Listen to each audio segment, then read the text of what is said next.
Hello, everyone. Thank you for coming out. I really appreciate you. Welcome to Design at Record-Breaking Scale. My name is Nick Awajin. I'm senior designer at that game company.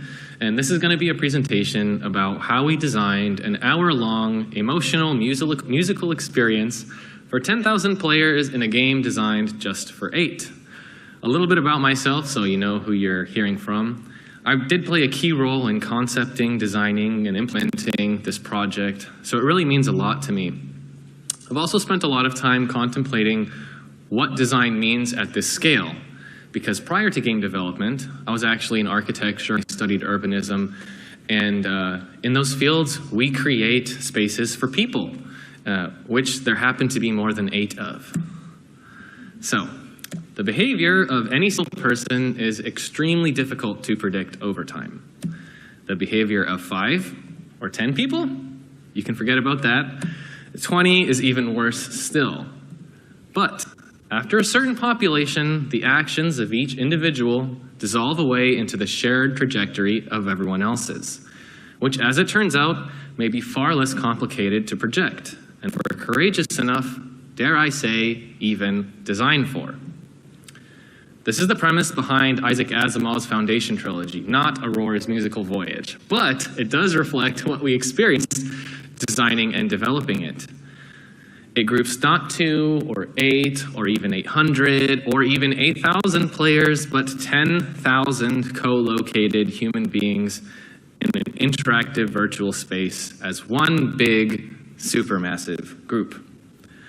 Let's take a step back and talk about Sky first. Sky itself is a social MMO where you can hold hands, hug, fly, and otherwise explore the history of a once great kingdom as a total of up to 8 players. This is what Sky is normally, a social, awe-inspiring experience all about sharing intimate moments with small groups of close friends. This is part of our long studio heritage here at that game company of creating emotional games that connect people, especially by exploring our shared humanity. Now, Aurora herself is a talented and award-winning Norwegian musician. Aurora has a lot of hits on her hands, and many people don't know this, but she actually sang the credits for Sky already. So there was a pre-existing relationship between the two of us. The Aurora concert is a fusion of Aurora and Sky at a much bigger scale. It explores what it feels like to be connected to thousands of people. I'm going to share a little highlight reel to help you understand what that actually was. And keep in mind that as we watch this, all of the creatures you see, all the jellyfish, the birds, the mantas, etc., these are all real people playing alongside each other in real time.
time I see it, I just go like, I can't believe we did that. It's amazing. For nearly an hour, music, visuals, mechanics, and yes, 10,000 players blend into experience I'm clearly really proud to have worked on. But importantly for us, it holds 2 Guinness World Records. 1 for most players in a concert-themed virtual world, and 2 for most avatars emoting simultaneously. I'm fairly certain there are other records that we qualify for, but those are the official ones at the very least. So, let's talk about what we learned making it. In this talk, we're going to go over these concepts. Then at the very end, we're going to grab some takeout, and I'm going to treat you all to a little bit of dessert. And importantly, along the way, there are going to be countless analogies, mainly because it helps me understand things when I analogize it to something else. And our guides will be these friendly folks. I made these. These are personifications of all of those concepts we saw earlier, because it's fun, and also because I think it helps with when a concept is physicalized somehow. So let's meet this group. This is Scale. Everyone say hello, Scale. Hello, Scale.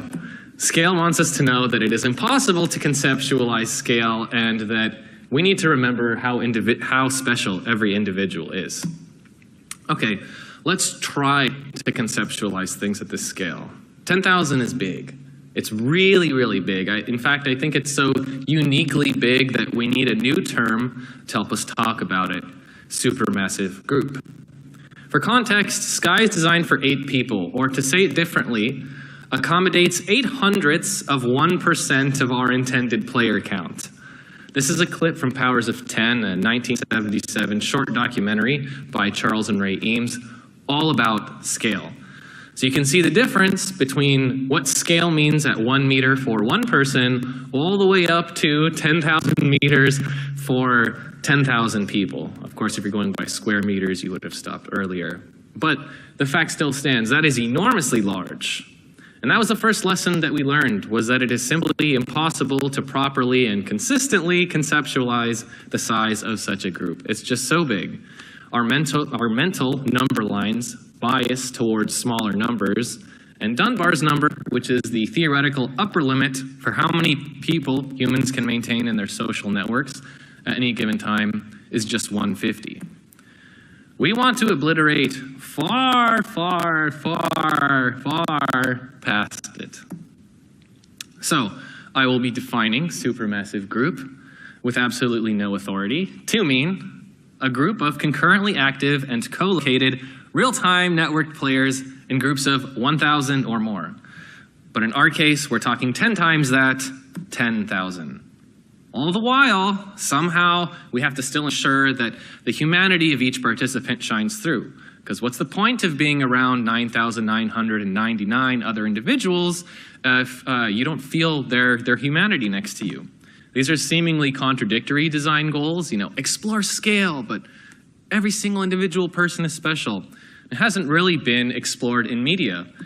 There was one example, however, that I found, which is Alan McCullum's Over 10,000 Individual Work series, which does precisely this. Takes 10,000 unique individual objects and places them next to each other, places them in context of each other, and because of that, the whole that they create is made all the more special.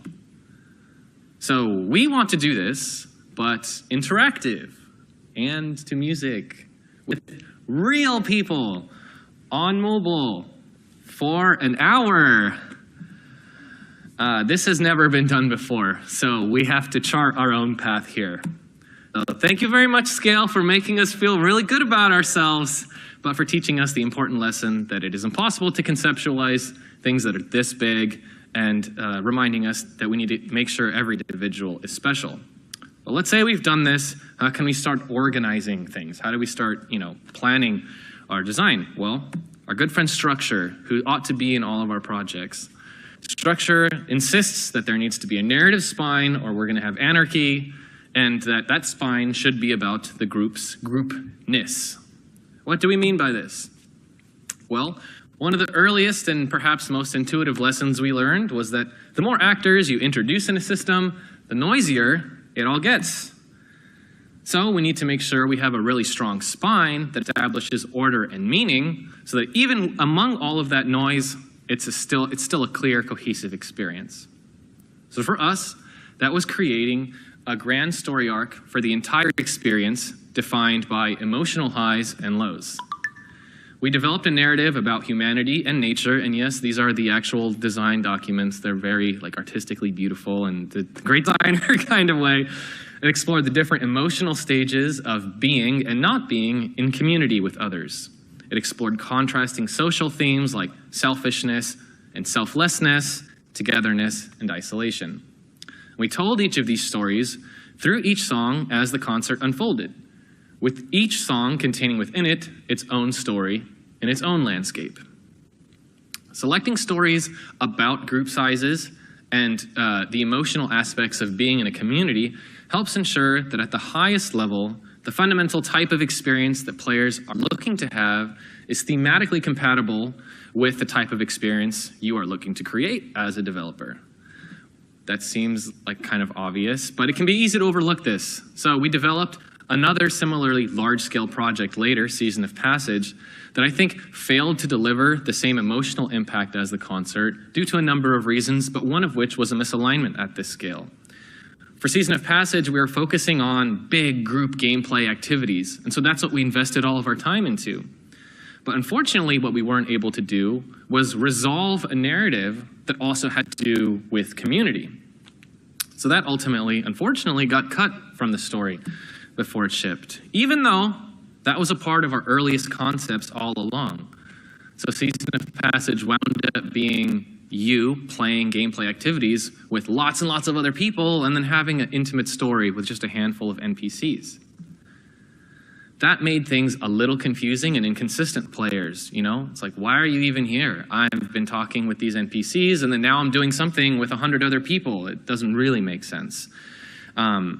There was a lot that went into Season of Passage, but this particular narrative and structural point is one that I feel we thankfully managed to avoid with the Aurora concert, because the story itself was all about being in a group. It was about being in a community. So thank you, structure. Now we know we need a narrative spine and that it should be about the group's groupness. But what about design guidelines? We're designers anyway. First and foremost, our friend Simplicity is here to remind us that our technical constraints will always be our design constraints, whether or not we're designing at this scale, but importantly that at this scale, the group itself will fill in the silence created by those very technical constraints. So, where we've been in like concept diagrammy land for so long, now we need to make it a reality. So technically speaking, like how do we even support 10,000 players? What does that mean? How does that work on the game? Ultimately, what we arrived at was a solution that gave us, the designers, the positional data for each player, and in order to render all 10,000 at the screen at the same time, we would render each of these individual avatars as kind of a more simplified geometry. In this case, we're looking at a torture test of all kinds of abstracted Sky Kids, which are the characters that we colloquially call in Sky. But they didn't just have to be abstracted humanoid shapes. Very quickly we learned that maybe they could be birds or jellyfish, mantas, butterflies, and we used all of these for the concert. These simplified models worked well given our technical constraints. But that was pretty much it, the position of that bird, knowing that that bird is a player, and the bird could emote. And that was pretty much all we had to work with for a really long time. But that began to define the central design principle for this chapter of the talk, which is simplicity. Let me share an example of what I mean. So I had a lot of early self-conscious attempts to supposedly enrich the experience with more stuff. So this is one of my test levels. Because it's hard to fathom, as we've established, this many players in the same place at the same time, I often over-designed the experience because I was trying to preemptively fill in the gaps created by the narrow technical limitations that we knew we would get. I thought, if all I have is positions and that's it, I really need to crank up everything else. So this was an early iteration I got really stuck on.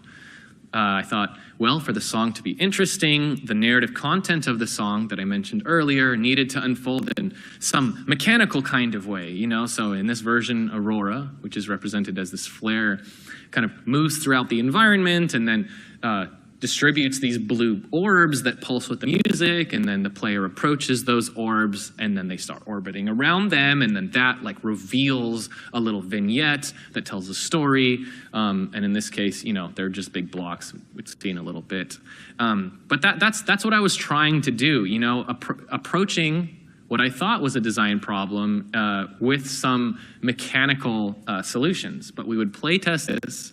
And when we would do so with more players, we would realize that the sense of complexity was too high, it was disorienting, and was kind of detracting from the experience. So we would cut it back a little bit. And then we would play test it again, and we'd get the same feedback when we had more people. So more people meant cutting back more stuff, and this happened repeatedly until I started to realize that this is the show. That the player is the show, and all of that other stuff that I was working on is actually just in support of this. So keeping the design simple and not trying to compete with all 10,000 players that are going to be on the screen helps this humanity shine through, because ultimately, that's the best part of being around so many people. So thank you, Simplicity, for communicating that technical constraints are also design constraints, and reassuring me rather, because I had a personal relationship with Simplicity throughout the development of this, that the group will fill in the silence. I have faith in that now. That also relates to the next design principle, which is spectacle, aka the player is the show. Yeah, the player is the show. I can't reiterate this enough. This is such a big aspect of the design that took me a long time to realize. And importantly, that the individual capabilities will determine the group's overall organization. So why is it that we're willing to spend money and get dressed up and travel out to places like San Francisco to experience concerts, conventions, or game development conferences? Shoulder to shoulder with so many strangers when we could arguably have a comparable experience simply watching a video of the event online. I'm sure many of you are doing that right now, and in the future. Hello from the past. Aside from all the financial, physical, and temporal accessibility concerns, which are often the reasons why I, at least, choose not to go to these places, I think a huge factor in my motivation, and in the motivation of most people, is the desire to be part of a collective shared experience, to be next to each other, socialize with like-minded individuals, feel inspired and connected, and of course, relish in the company that we've made all the more beautiful. This is what we felt with each increasingly large playtest. You know, the beauty was in the group, and importantly, being in the group and contributing to it as a participant. Of course, it didn't take long for us to start talking about animals and how they get into groups, because we always design from somewhere. And when animals come together, the form and the organization that their groups take are determined by the capabilities of each of those individuals. So a crab is capable of some things, and a horse is capable of entirely different things. And because they're also in two different environments, when you bring a bunch of them together, they start operating differently. And the thrill, of course, is being in this group while it's happening, you know, being in a stampede of horses. Yeah, we are all animals, of course, and the experience of being the bottommost crab in the pile in that organization and the innermost sheep in the flock in that organization are both vastly different in structure and presumably enjoyability, but I could be wrong. I'm not a crab yet. We still have time, so you never know. But the spectacle is the show, and the group is the show, and the group will behave differently depending on the capabilities of each of the individuals. So to succeed in making the player the show, to succeed in organizing the group in a compelling way, we can tune each individual's capabilities. So thank you, Spectacle, but what does that even mean to tune those capabilities? How do we move away from that crab pile and move towards something that is much more compelling? Well, we can talk to our other friend, Affordance. Affordance, who's so cute. Affordance is going to tell us all about parrot problems, which are a thing, how guiding the individual can make a structured group, and importantly, the necessity to leave freedom for expression. Before we leave this animal analogy, I just want to share that I currently live in Long Beach, and in Long Beach, we have these feral parrots that like fly all over town. A lot of places in Southern California have this, and they are so loud. It's remarkable how loud one parrot can be, but when they're in their flock, you basically can't hear anything else. And we had a lot of parrot problems in Sky. So let me explain this picture. This picture is from an early playtest. Do you know what this picture is? This picture is a pile of crabs, is what this is. And we do not want this. What we want is organization. Because if you don't have organization, it's distracting, there's a lot of noise, makes it difficult to concentrate, there's no visual hierarchy to what's happening. And when was the last time you saw like a herd of horses or a flock of birds completely not acknowledge each other or their prevailing path of travel? You know, if even 10% of our players are doing this, that's like 1,000 clumsy cicadas or June bugs just like bouncing off the walls. We don't want that. So we tried to find a good way to enable each individual to move throughout the space. This is footage from an early version of the song Warrior. And the control scheme here was autopilot. This was very short-lived, as you could expect, but I needed to get it out of my system. You strap in, much like you do a roller coaster, you buckle up, and then that's pretty much it. You can maybe look around, but your movement is determined for you by the game. Now that's no fun, and this wouldn't have been compelling with 10,000 players, so we quickly moved past this.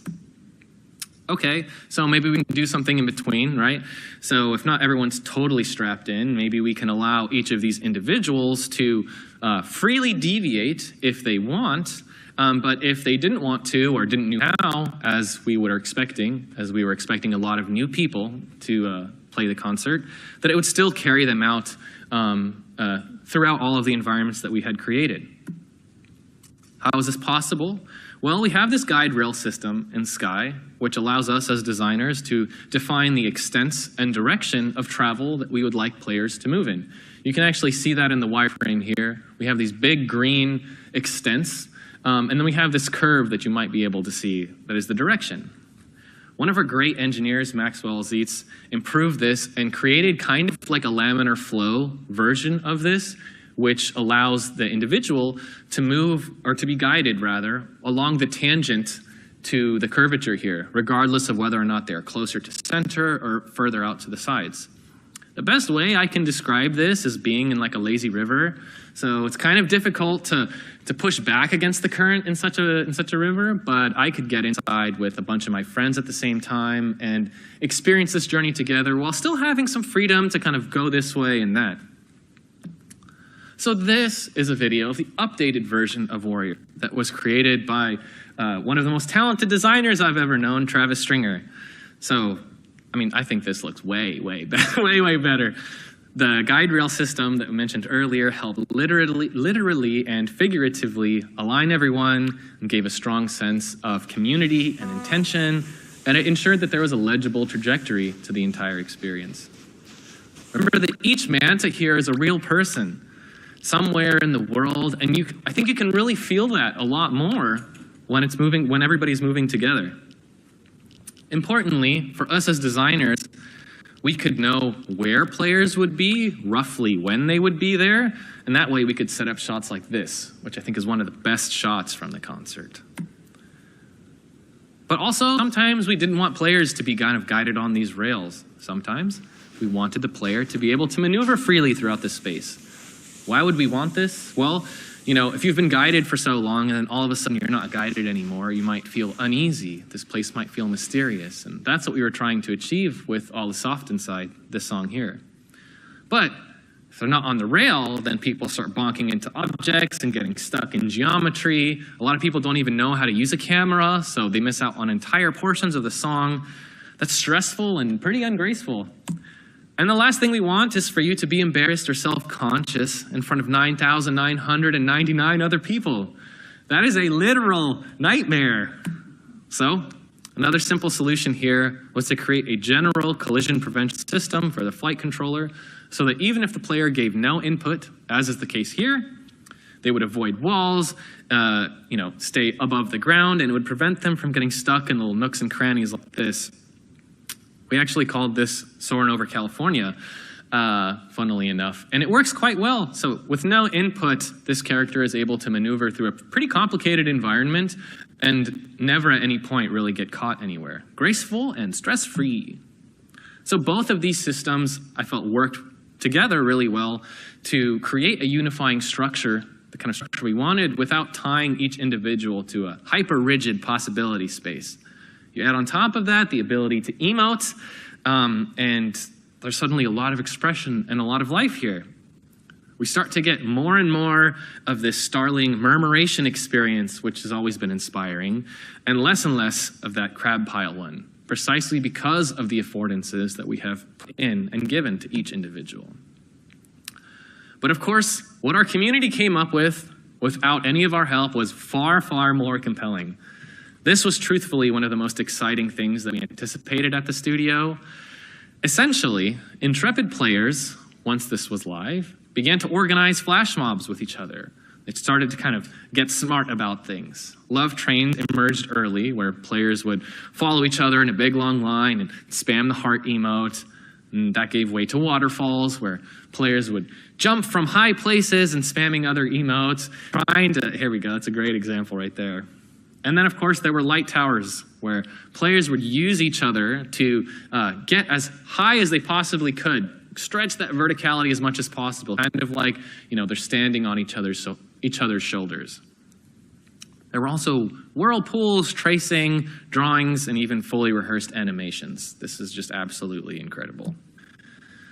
And again, none of these activities were initially planned by us. We did later facilitate some for the encore, which happened a year later, but only in response to what the community showed us they were capable of doing and wanted to do. We truthfully have the best community ever. Like, if you play Sky, thank you so much, you're amazing. But all this emerged from the fusion of the affordance that we gave players and, of course, our incredible community. And these images in particular, I don't know if you can read, it says Aurora right there, which is awesome.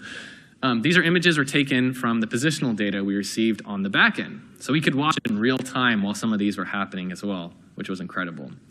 Just goes to show when you give people even some amount of control and you put them all together, amazing things will happen. Being in one of these is like a total unreal experience. It's like the tallest elevator you've ever been in. It's amazing. Thank you, affordance. Starting to feel a little better. I know what parent problems are and how to get around it. I know that I need to guide individuals, but that will make a structured group, and that leaving room for freedom can be super fun. Everything's gonna be great, right? No, who is this unsavory character? His name is Unfordance. Their name is Unfordance, which is a made-up word. It's a made-up word that I created to help describe the qualities of the supermassive group that make our lives as designers difficult as a whole. And interestingly, they also map to the states of matter: solid, liquid, gas, and plasma. I wish I had like an analogy counter on this. I feel like we're racking them up. So let's just start with solid. Why is the supermassive group a solid? Because it will obstruct. It will get in its own way in some contexts more than others. I'm sure we've all had this kind of experience. If you give people a singular point of interest, they will swarm to them, and that is unmanageable and unenjoyable. So, these are images from one of our pre-ship builds. Can you spot the player in either of these? Well, I couldn't either, so there's no highlight here. They're just somewhere in there. You have to take my word for it. So this would happen a lot. We tried a lot of different solutions to try to combat this, but one of the most helpful ones wound up being something called Ember regions. Wes Hawkins, another one of our fantastic engineers, helped to work on this system that allows designers like myself to hand place regions in the world that take the abstracted player models, be they the abstracted, Sky Kid models, the jellyfish, mantas, etc. And when they enter into these regions, we reduce their visibility down to a single shimmering orange light. We don't eliminate the visibility entirely, but we just reduce it. This has a lot of advantages. It frees up a lot of real estate in a lot of hotspot areas while still communicating to you just how many real human beings there are next to you. We later learned to proceduralize these around things like NPCs and pickups, etc. So next up, the group is a liquid because it fills the shape of its container. Not very many people know this, but Bruce Lee was actually a game designer. And he was way ahead of his time. He had this famous quote, "Empty your mind, be formless, shapeless like a supermassive group of players." If you put a supermassive group into a cup, it becomes the cup. If you put it into a bottle, it becomes the bottle. You put it in a teapot, it becomes the teapot. Now a supermassive group can flow or it can crash. Be a supermassive group of players, my friend. Thank you, Bruce. We too learned that every valid point that is not out of bounds, and sometimes even those points, will be occupied by a player at any given point in time. Obviously, that makes it a real challenge to waterproof everything.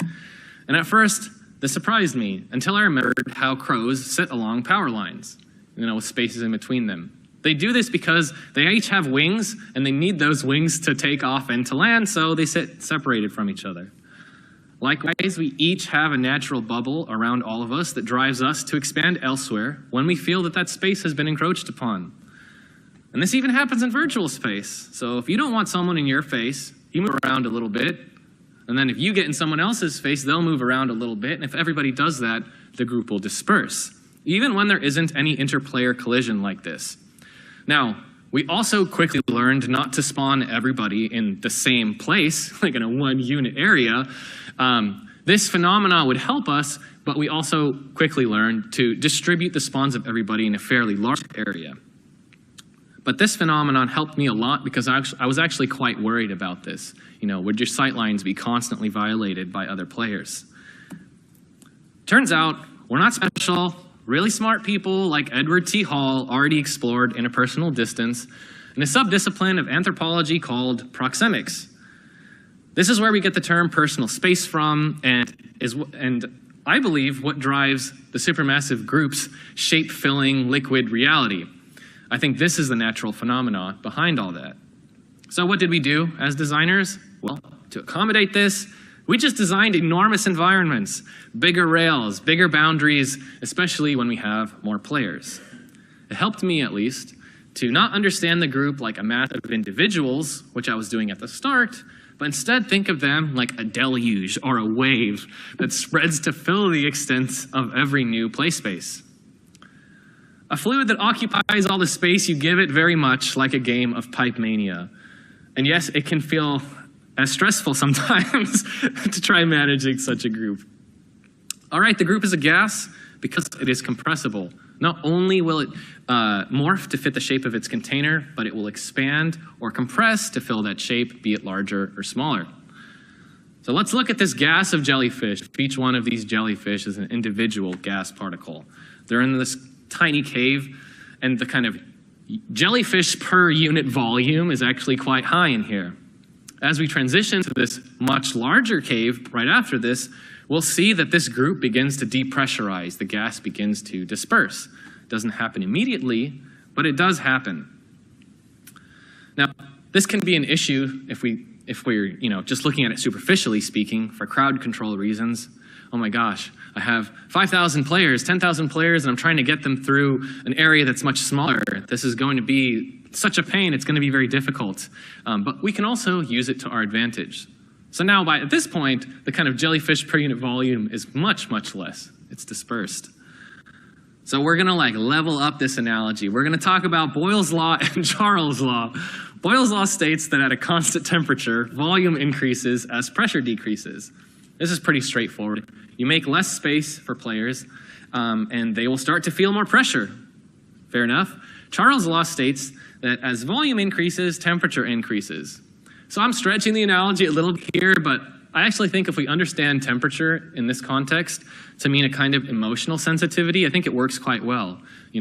If we make less space for players, we make them, we increase their sensitivity to feel emotion.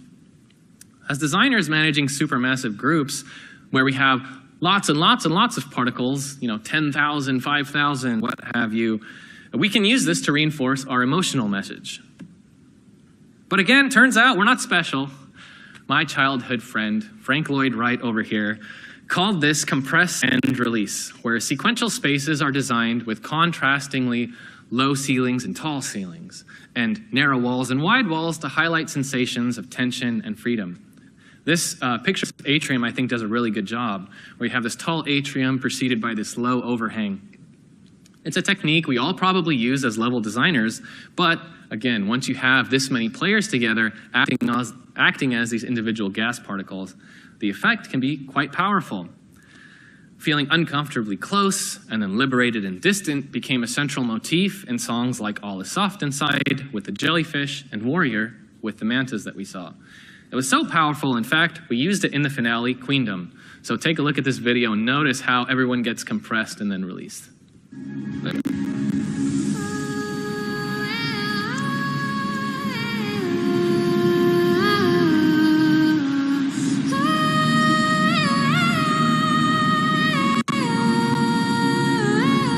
Till Queendom come, till Queendom come, my Queendom come. Like never gets old watching that, it's so fun.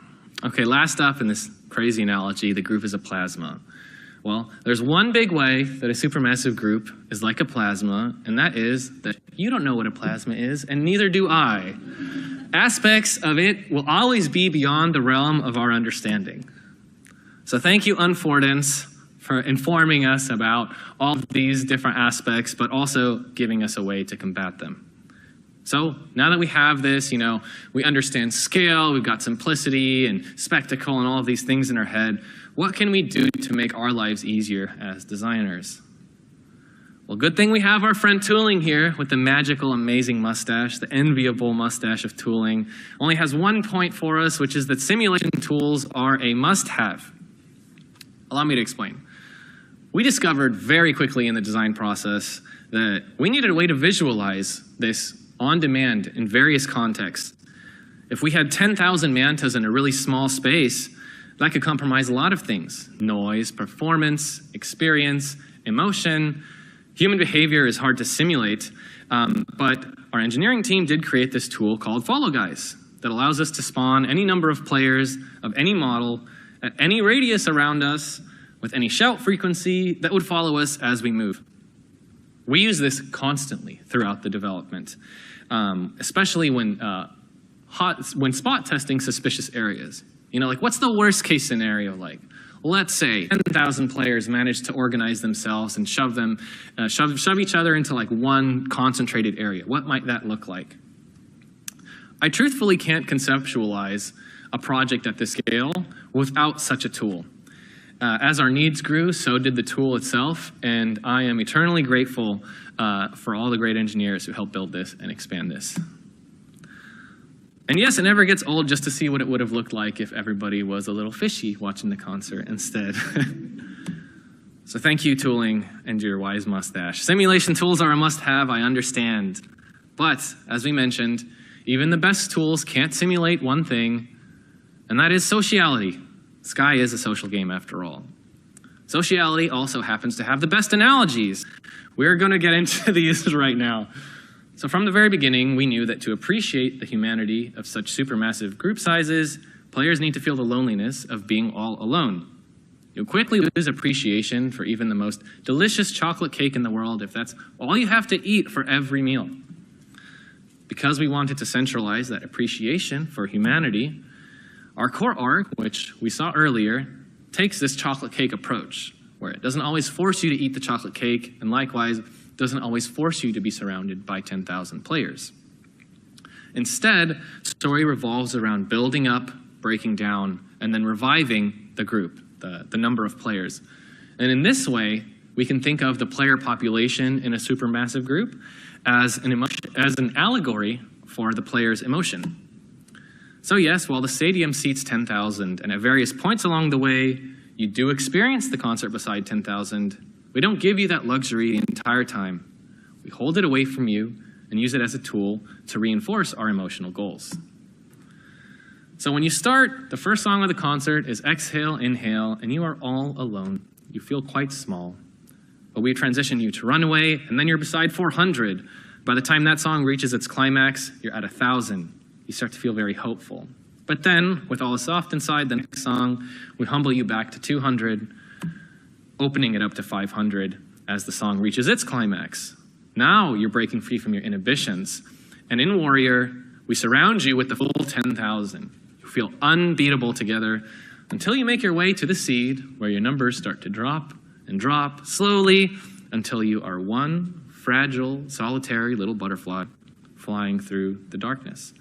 Until you eventually reunite with one other butterfly, and then you reunite with 500 others, and you make your way through space together, and you make your way back to the Colosseum. But this time, it's totally empty. Not even you are there. No one else is there either. Complete and total silence and absence. A single star descends from the sky, and the full force of 10,000, all of us together as one big group, appear once again to emphatically celebrate the closing song, Queendom.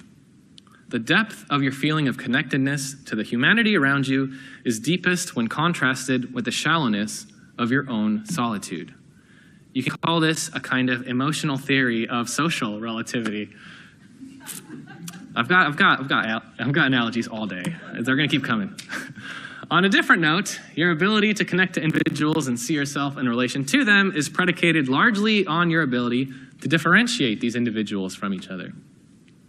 Homogeneity in any group is to be expected, but as Homo sapiens, we're all bipedal mammals with like flat fingernails, weird hair distribution, lanky arms and legs, But between us, we span a beautiful range of shapes, colors, sounds, movements, and yes, even smells. Now, imagine the last concert that you went to, and then imagine being surrounded by 1,000 Agent Smiths. That is not the experience that we wanted to create. So to combat this Agent Smith syndrome, we were able to do a couple things, like tint the model of these players, the abstracted players, with whatever color cape they would be wearing, scaling them with whatever height they had, and of course allowing them to emote with 4 different expressions. There's always room to improve, but remember, we're dealing with a supermassive group of 10,000 players being networked and, sharing this space together. It really is an engineering marvel. We'll take what we can get. I think even this limited diversity helps nudge us out of that social uncanny valley where players can feel real but aren't totally real altogether. Thank you, Sociality, for your wonderful analogies with the emotional theory of social relativity, aka chocolate cake, aka distance makes the heart grow fonder, and the wonderfully named Agent Smith syndrome. I really appreciate you. But just because we've done all of that doesn't mean that everybody is aligned. That's what alignment is here for. 2 lessons here. 1 is to foster nearby solidarity with players, and 2 is to regularly regroup players throughout. It's one thing just to bring everyone together. It's another thing to align their experiences in one big shared narrative. Did you leave with an understanding that you all went on the same emotional journey together? Everything we've said already contributes to that, but some of the biggest factors, I think, actually emerged out of, surprise, surprise, technical and logistical concerns. 1, about where you would be seated to view the experience, and 2, how we would even synchronize the timing of all of this. These were chat benches and intermissions, and that's what we'll get to right now. So first, chat benches. This is a system that already exists in Sky. It allows up to 8 players to chat with each other if they're seated on the same bench, and it's used across the game to facilitate moments between friends and new players. Because you have to be seated at the bench, and because it allows you to chat with other players, and because it already supports 8 players, which was our standard room size, this quickly became a conduit for us to assemble the Colosseum, and this is how it contributed to alignment. When players join the concert, they're placed at a unique seat on a unique bench, which they're free to change until the concert starts. But once it starts, players all take their seats and begin their journeys together, a lot like the seats on a roller coaster. And yeah, we had a lot of amusement park conversations during the course of development here. These players, these benchmates, become your cohort. You chat with them during intermissions, you hype each other up, you share thoughts and feelings about the excitement of what is to come. And in them, you have a safe personal space. And that's important, especially when at any moment you could be surrounded by thousands upon thousands of players. It aligns your unique experience with just a handful of other players, and you can leave with specific memories you've made together. So that's what we did on the small scale. But how do we align everyone? That's where the intermissions came in. And again, the intermissions came from a concern, and that concern was, how do we reliably and synchronously transport all the players to all these different levels, given the wide range of mobile and non-mobile platforms we support? Load times could be nearly instantaneous, or they could be rather long. And at this scale, and with this many songs, and with this many transitions, the compounded error of those discrepancies would turn the concert into an absolute incoherent mess. So instead, we tied the transitions to a global clock and created a 1 to 2 minute buffer to account for those delays. We could have done with less time, but then we would have had awkwardly short pauses and breaks, so instead we leaned into them. And that seemed to work quite well. It allowed late players to join during these intermissions and, again, allowed you to recompose yourself with your group. By the way, we know that this global clock strategy works quite well because in a later event, Days of Color in 2023, we didn't approach it with this global clock strategy, and that was really difficult. We had a lot of synchronization issues. So basically, we got confirmation that what we did for Aurora worked well, so that was great.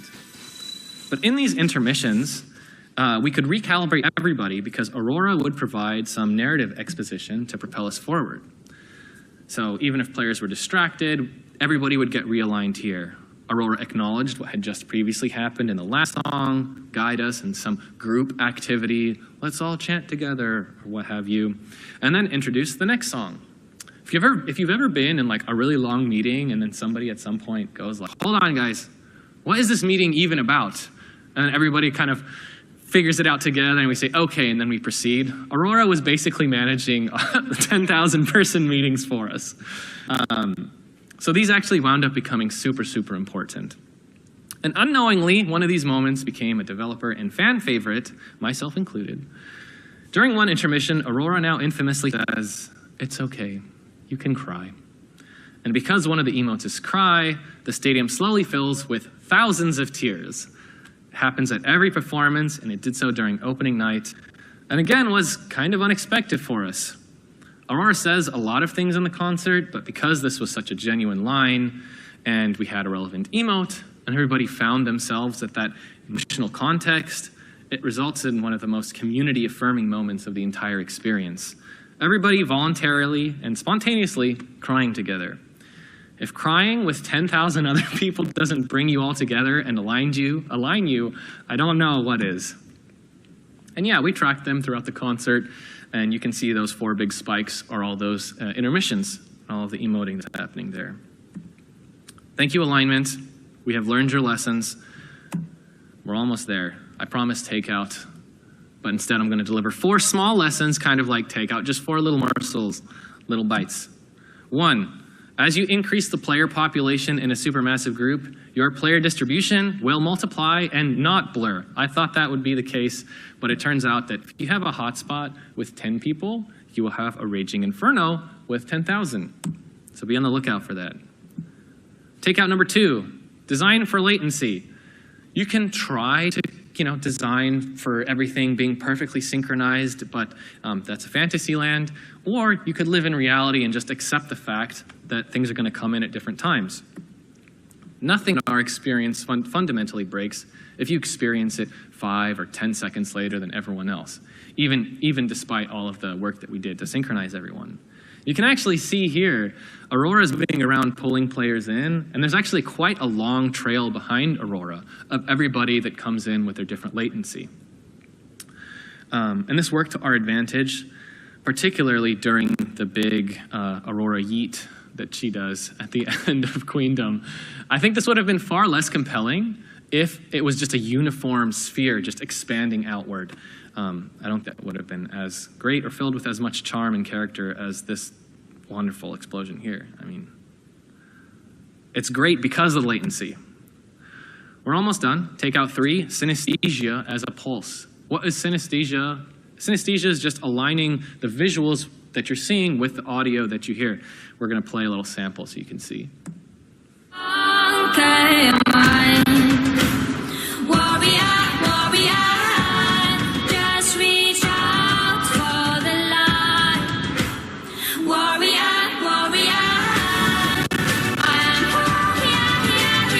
Thank you, Aurora. Okay, so I spent a lot of time with one of our talented engineers, Scott Morgan, working on modifiers to change things like the flower size, Aurora's pulse, the lighting, camera shake, etc., to suit the bass, mid, treble, and vocal channels of our music. I think of the synchronization of metronome videos we all might have probably seen.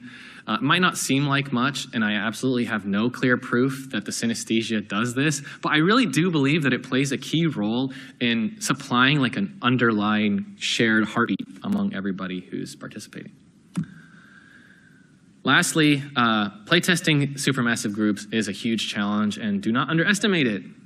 Imagine organizing a party for just a few friends, and then some neighbors, and then the whole block, and then the entire neighborhood, only to find out that you don't have enough cups for everybody. And then convincing them all to come again just so you can find out what the next problem is, like maybe everybody crashes instantly, or maybe nobody can see anybody else, which are all real things that happen throughout the course of development. So I want to send a huge thanks to folks like Travis Shute, Denise Schlickburn, Amelia Rosina, and everyone from our beta community and our live community who showed up to these playtests. I already said we have the best community, but without you, these experiences would not have been possible. My advice to developers and designers is to playtest early and playtest across scales. 5 is different than 50, is different than 500, is different than 5,000, is different than 10,000. It just takes time to get there. Lastly, dessert. Why dessert? Because dessert is something small that you have after you've already eaten the main course. I'm just going to share one small thing we did for the encore, which happened after we had already created the concert a year later, which was minigames. So, because the intermissions work so well at aligning everybody, we wanted to do something before the concert started for the encore. We had a lot of these small, intimate activities that allowed you to share personal moments, but nothing that really activated the group as a whole, all 10,000 players. What we were really missing was our hype person to break the proverbial ice and prime everyone for embarking on a voyage together. So for the encore, we took all of those lessons and we created 4 unique mini games. There was the voting hours, which is the larger-than-life bar chart that players could physically enter into and vote and see, reflected in the data what they chose. The Great Spheres, which is, I still believe, should hold the world record for largest game of virtual soccer in the world, but we did not get that record. The Duel, which is a kind of tug-of-war, and the Light Parade, which is a self-explanatory parade. What they all have in common, in addition to being structured and simple, is that they keep the player as the show. So that makes me happy. And just for fun, here are some of the results from the voting towers. People's favorite songs, the shared features in Sky. We have a lot of introverts in Sky. Drawing is apparently the favored hobby over painting and sewing and sculpting. And this depicts, it's kind of hard to see, Flow, Flower, Journey, and the big pink bar is Sky. So Sky players like Sky, that's reassuring. And my favorite, sleeping. Sleeping wins, sleeping beats dancing, singing, and singing even. So, in conclusion, thank you for going on this voyage with me. I hope you have a better understanding of what designing at supermassive groups entails and how all of these forces play a part in delivering a powerful shared experience. Supermassive group is a term I coined for this talk. We never referred to it in such a way during development because back then we had no conception of scale or properties. Supermassive itself is just a compound word that means big, big. And I think that's what our mentality has to be, what our dreams and ambitions have to be, and what our faith in humanity has to be if we want to impact people, change their lives for the better, and help them all feel connected to the world around them. Even more so when we're designing at such record-breaking scale. Thank you very much, everyone.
I'm Sam, and I work for That Game Company.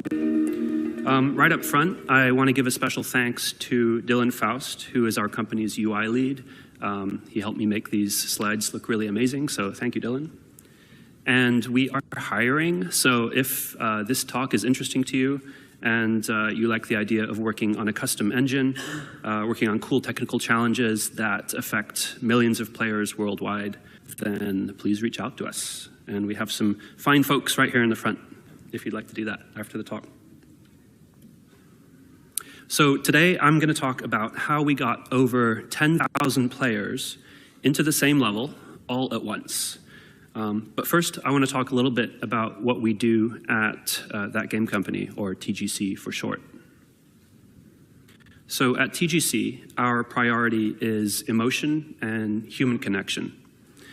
We believe games can be a medium for taking somebody on a journey, pun intended, where they'll experience happiness, sadness, awe, despair, loss, or even love in ways that can be more meaningful and impactful than other mediums. So we want to help people form genuine human connection through our games. And these principles inform every decision that we make, from design to engineering. We released Sky, Children of the Light, in 2019, and since then, it's garnered a following of millions of players. Across the world, it's been downloaded over 200 million times, and in many ways, Sky follows in the footsteps of Journey. It's about adventure, companionship, struggle, catharsis. But while Journey was about a temporary, transitory connection between you and another person, Sky is about developing lasting relationships with people all around the world through shared adventure, activities, and creativity.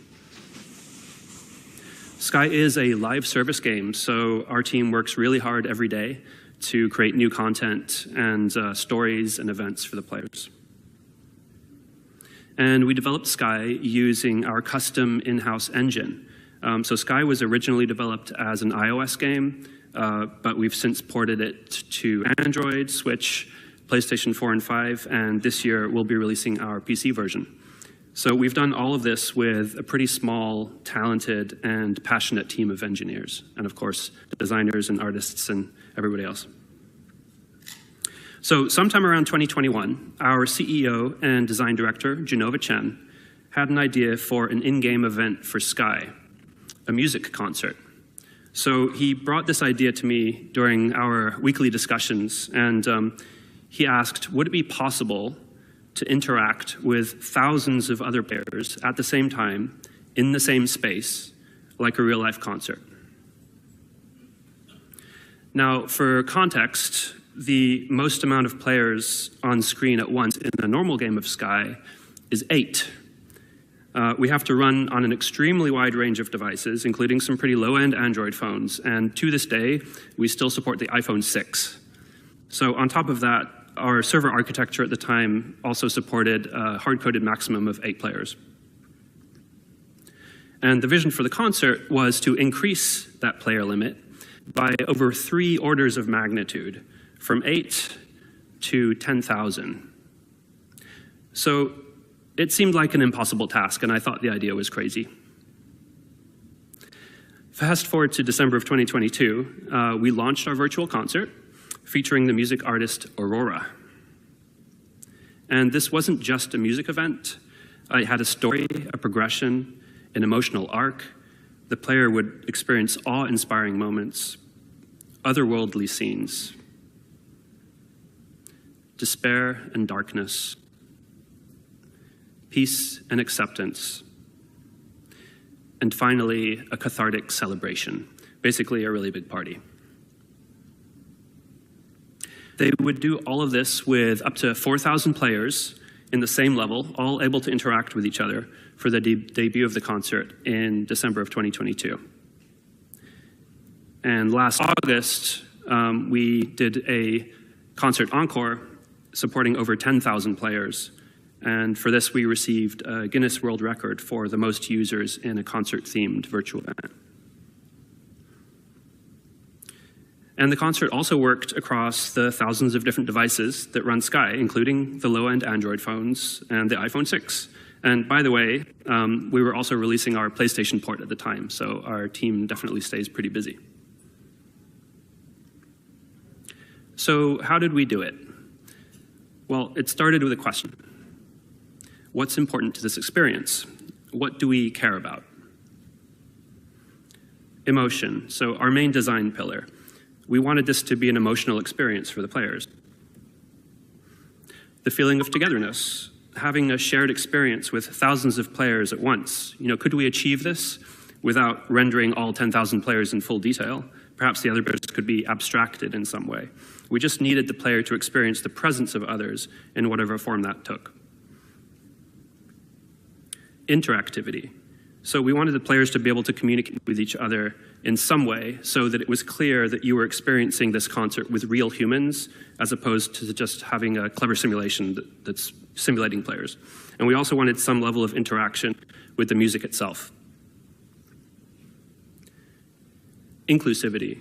So we wanted the concert to work on all of the devices that Sky runs on and over a large range of different internet speeds. We didn't want to leave any players out. So this is a picture from a real-life concert where the audience was holding up their cell phones as lights. And something like this seemed doable. Each player could be assigned a fixed seat and be represented as a point of light in the stadium. So rendering and networking that seemed like something we could do. But would this be enough? Would it be a good experience for the player to be fixed in place and see the other players only as points of light? How would the interactivity element work? Would you perhaps change the color of your light or just blink it on and off? Maybe other kinds of effects that we could do. Well, a big part of Sky is about movement and expression.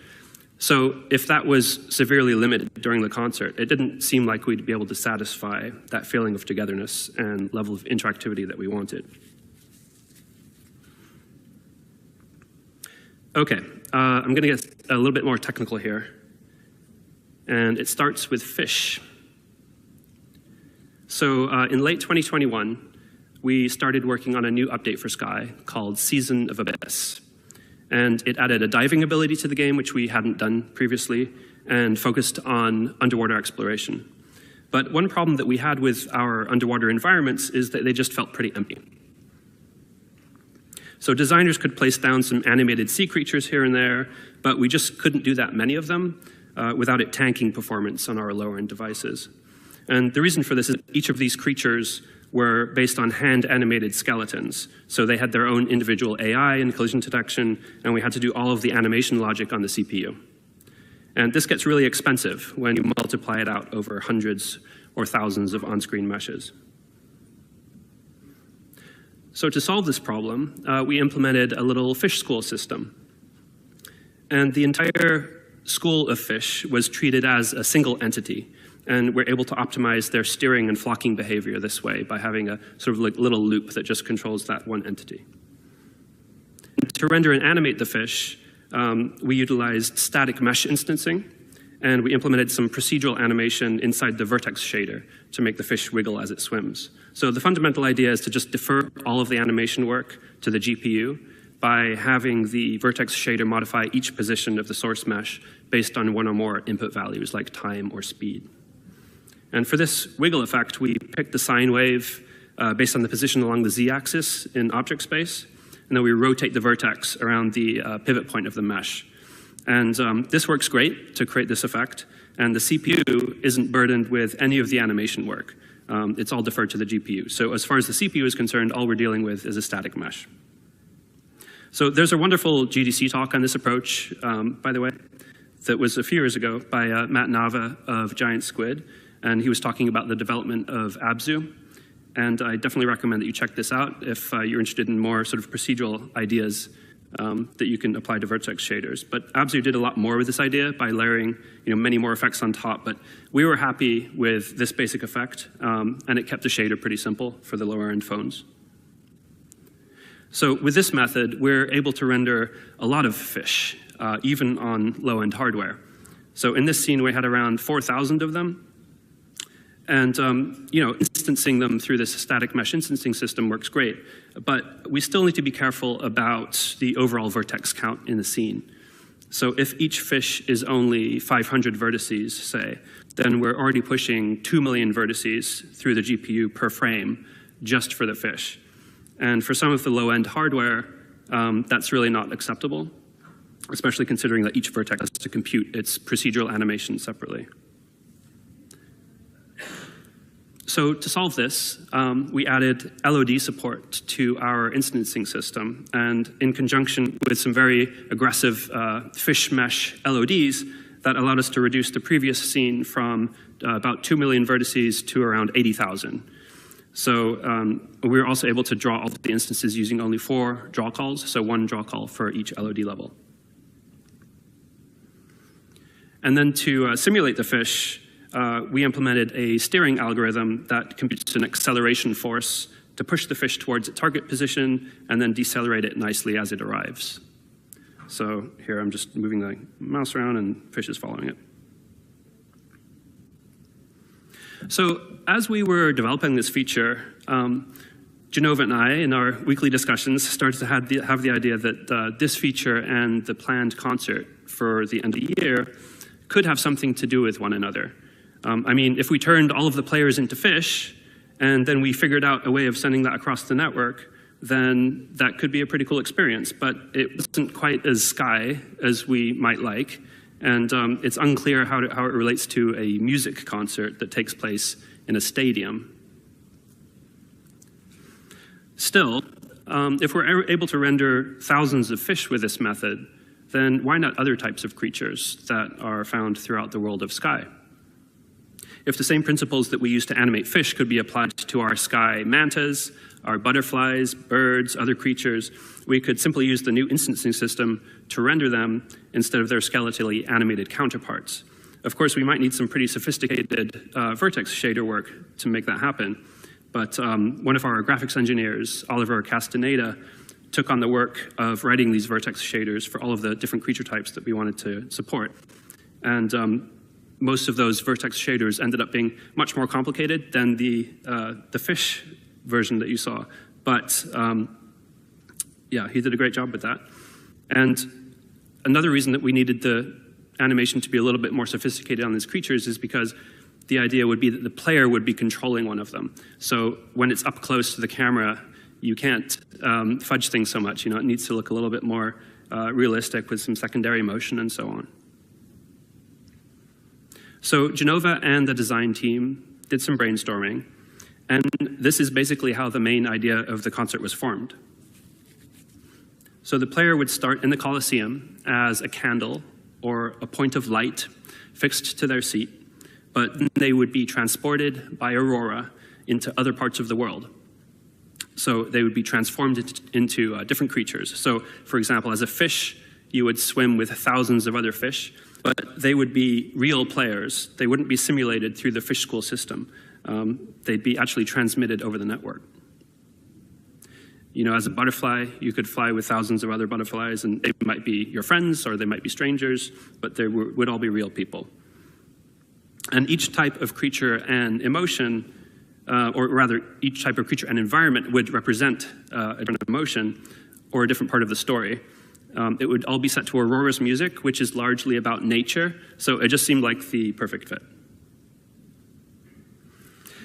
But I think it's worth taking a brief pause here, because I really want to emphasize the following point. It was around July of 2022 at this stage of development, and the concert was planned for December. We still had no idea if any of this would work. The rendering side was looking promising, but the networking side was in its very early stages. And we still had a ton of other challenges to work out. For example, replacing the player avatar with a creature and making sure that the controls felt good for every single creature type. We needed to build tools for the designers so that they could set their levels up properly. We needed to make sure that, for example, player spawn points were distributed well enough so that players didn't all spawn in one position. If you got 10,000 players all spawning in one position in the map, bad things will happen. And there were so many details that we had to account for, mostly by imagining how it would work. because there were so many aspects of the tech still in development that it's not exactly easy to organize, thousands of testers to help you out as you're iterating. So we really just had to use our imagination a lot. And the design team was basically working on faith that all of this would come together. But they had other things to worry about, like how do you make thousands of players feel like a good experience instead of just a visual mess? How big do you need to design the spaces to fit that many players? So even if we got everything working, would it be a good experience or would it just feel like chaos? And we really had no reference to work from either, because as far as we were aware, no other game had tried anything like this. So there was a lot of nervousness and uncertainty about the direction that we were going. And I think that everybody, to one degree or another, was skeptical that any of this would work out. I mean, after all, we're going from 8 players in a game to 3 orders of magnitude more than that, which it just sounds absurd. So how would we actually send all of this player data over the network? So in a normal game of Sky, players are separated into these game instances or rooms that support up to 8 players each. Now, sending data for thousands or even hundreds of thousands of concurrent users is something that we've been able to do for a while and that we were able to do before the concert because we've got a lot of players that play Sky. But the problem is much easier when these individual 8-player instances don't need to know about each other. The bandwidth requirements from the player's perspective are pretty modest because you don't need the data for the 7 other players that are in your game room. You only need the data, rather, for the 7 other players that are in your game room, and you don't need data about anybody else. So if we were to use the same network protocol and send the same amount of data per player, but for a room size of 10,000 instead of 8, the amount of outgoing data would just blow up. And players wouldn't be able to handle that much incoming bandwidth either. So it was pretty clear that we would have to build a new protocol that was separate from our normal network data. Now, one really cool piece of technology that we've developed at TGC is our custom analytics server. So we use this to collect data about player behavior to get an idea of how we can improve the game. So for example, seeing what percentage of players make it through the core loop, or how many players engage in social interaction, what types of interactions they're engaging in, and so on. And one of the data points that we also collect is player position. So this allows us to visualize what areas of the game that players are getting stuck at, or where players like to hang out. And it's a really nice tool to be able to visualize this data, especially for the designers when they're trying to refine their levels. So I had some discussions with the back-end team early on about ways that we might be able to utilize this data for the concert. So an early idea was to take all of the positional data that we were receiving and some of the other data that we might need and build a kind of streaming service that could broadcast all of this out efficiently. Similar to a streaming video service, but basically a player data streaming service. And one of our back-end engineers, Jeremy Simpson, and our game server engineer, Alexei Oberchev, built a prototype of this, and we actually used this during development as a way to get real player positions into the game. So this image represents one of the first experiments that I made in combining live player positions from our server with the instancing system. And in this case, we're rendering thousands of players as little glowing jellyfish in our home level. And this was really cool to see. But by doing things this way, we were limited in a couple of ways. So firstly, there's a lot of player data that we just don't have access to on the analytics server. So for example, when a player shouts or does a particular emote, we don't have that kind of fine-grained level of detail. And secondly, the frequency of this positional data sent to analytics is very low. So it's on the order of 1 data point every few seconds at best. And this is in contrast to the much higher frequency data that the game server receives as it's doing all of the sort of moment-to-moment player interactions. And yeah, the game server receives those updates at about 10 updates per second compared to 1 update every few seconds. So ultimately, we decided that instead of using the analytics server, we'd simply build a new system which was built into the game server process itself. And we now call that Festival Tech. And it would have the ability to kind of peer in to all of those individual 8-player game rooms. And this would give us access to all of that high-frequency player data that was available on the game server. Now, a single one of our game server processes, which is written in C++, by the way, will handle about 256 of these rooms at once, so up to 2,048 players. And to get to 10,000, we could have the servers communicate with each other in a full mesh network and share data about all of their players with all of the other servers. And that way we could get to that 10,000 target. And we refer to this setup as a game server cluster. So our game server engineer, Alexei, started working on the clustering architecture. And then I focused my own efforts on figuring out how to make the data stream that we were sending over the network as efficient as possible. So what exactly do we need to send, after all? I figured that the minimum set of data that we needed to represent a creature being controlled by a player was just position and some input bits.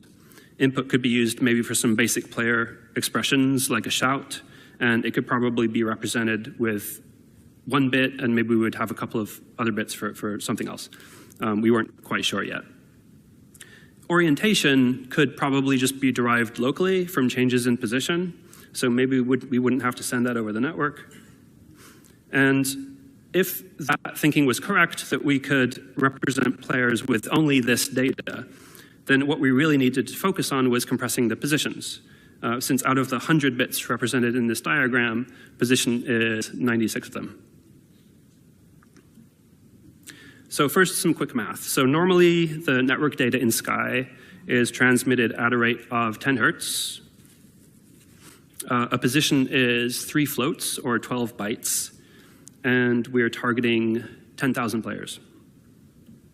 So multiply that all together, 10 hertz times 12 bytes times 1,000 players, and we get 1.2 million bytes per second, or 9 megabits per second, to represent all of those player positions.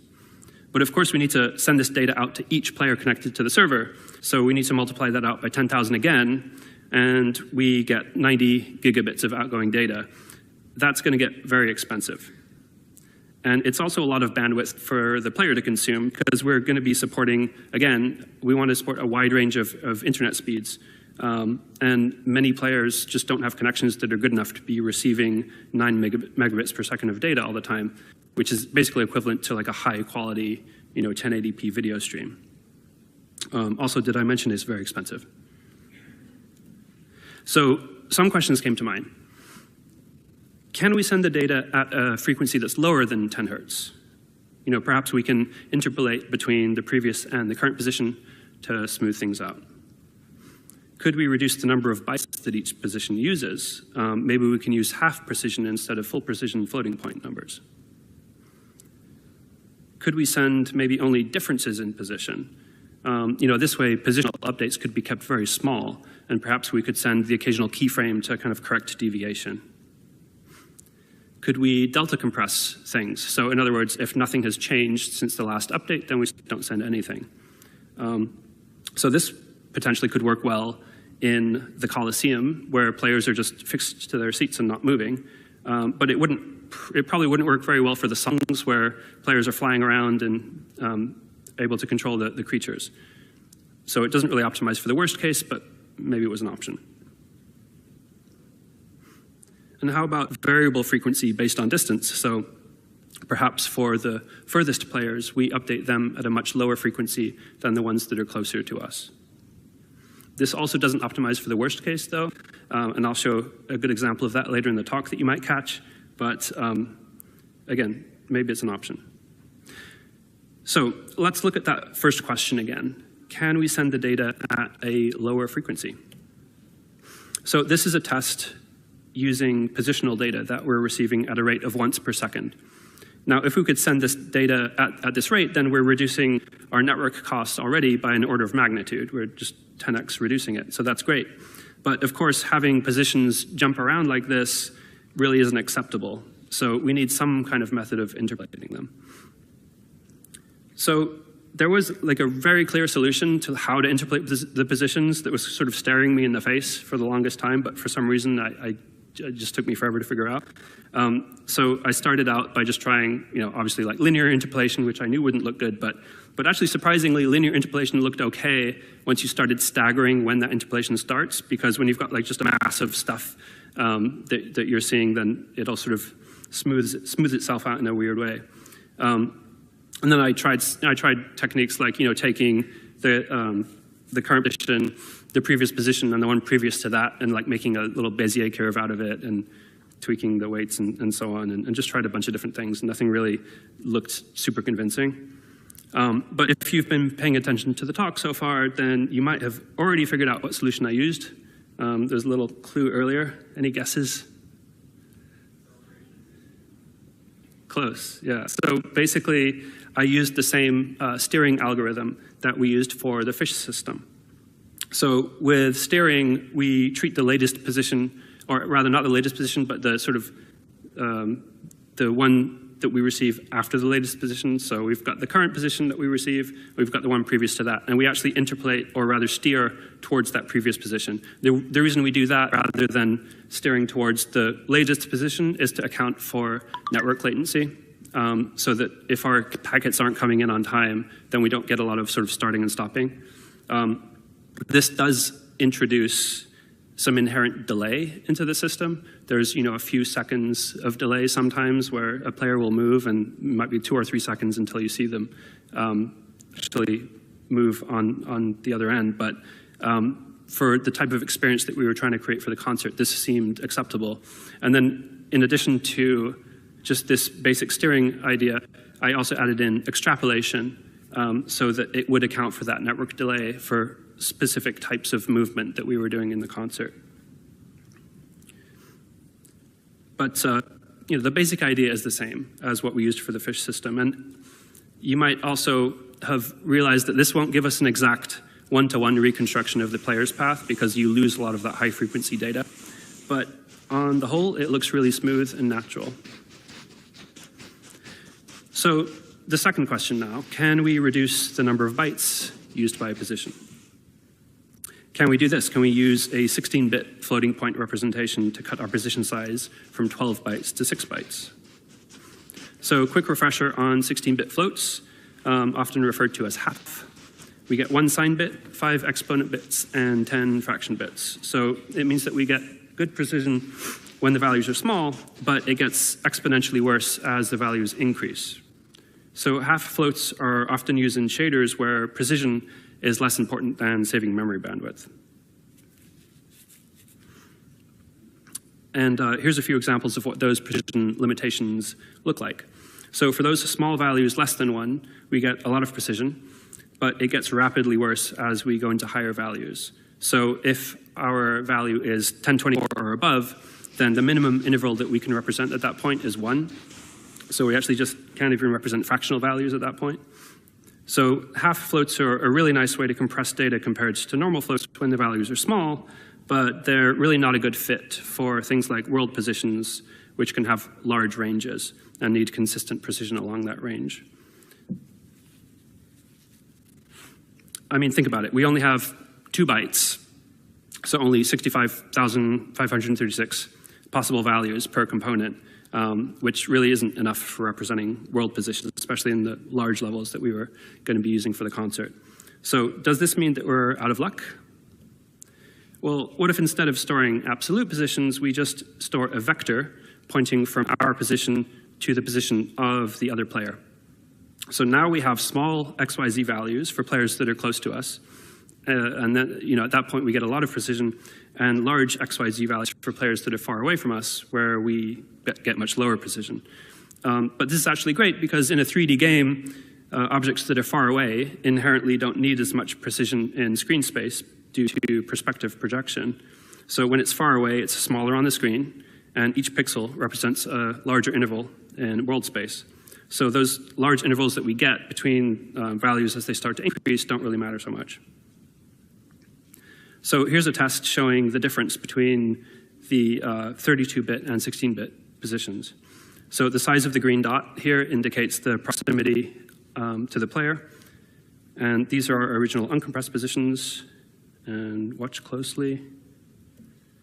These are our viewer-dependent compressed 16-bit positions. So did you notice the difference? Probably not much of one, right?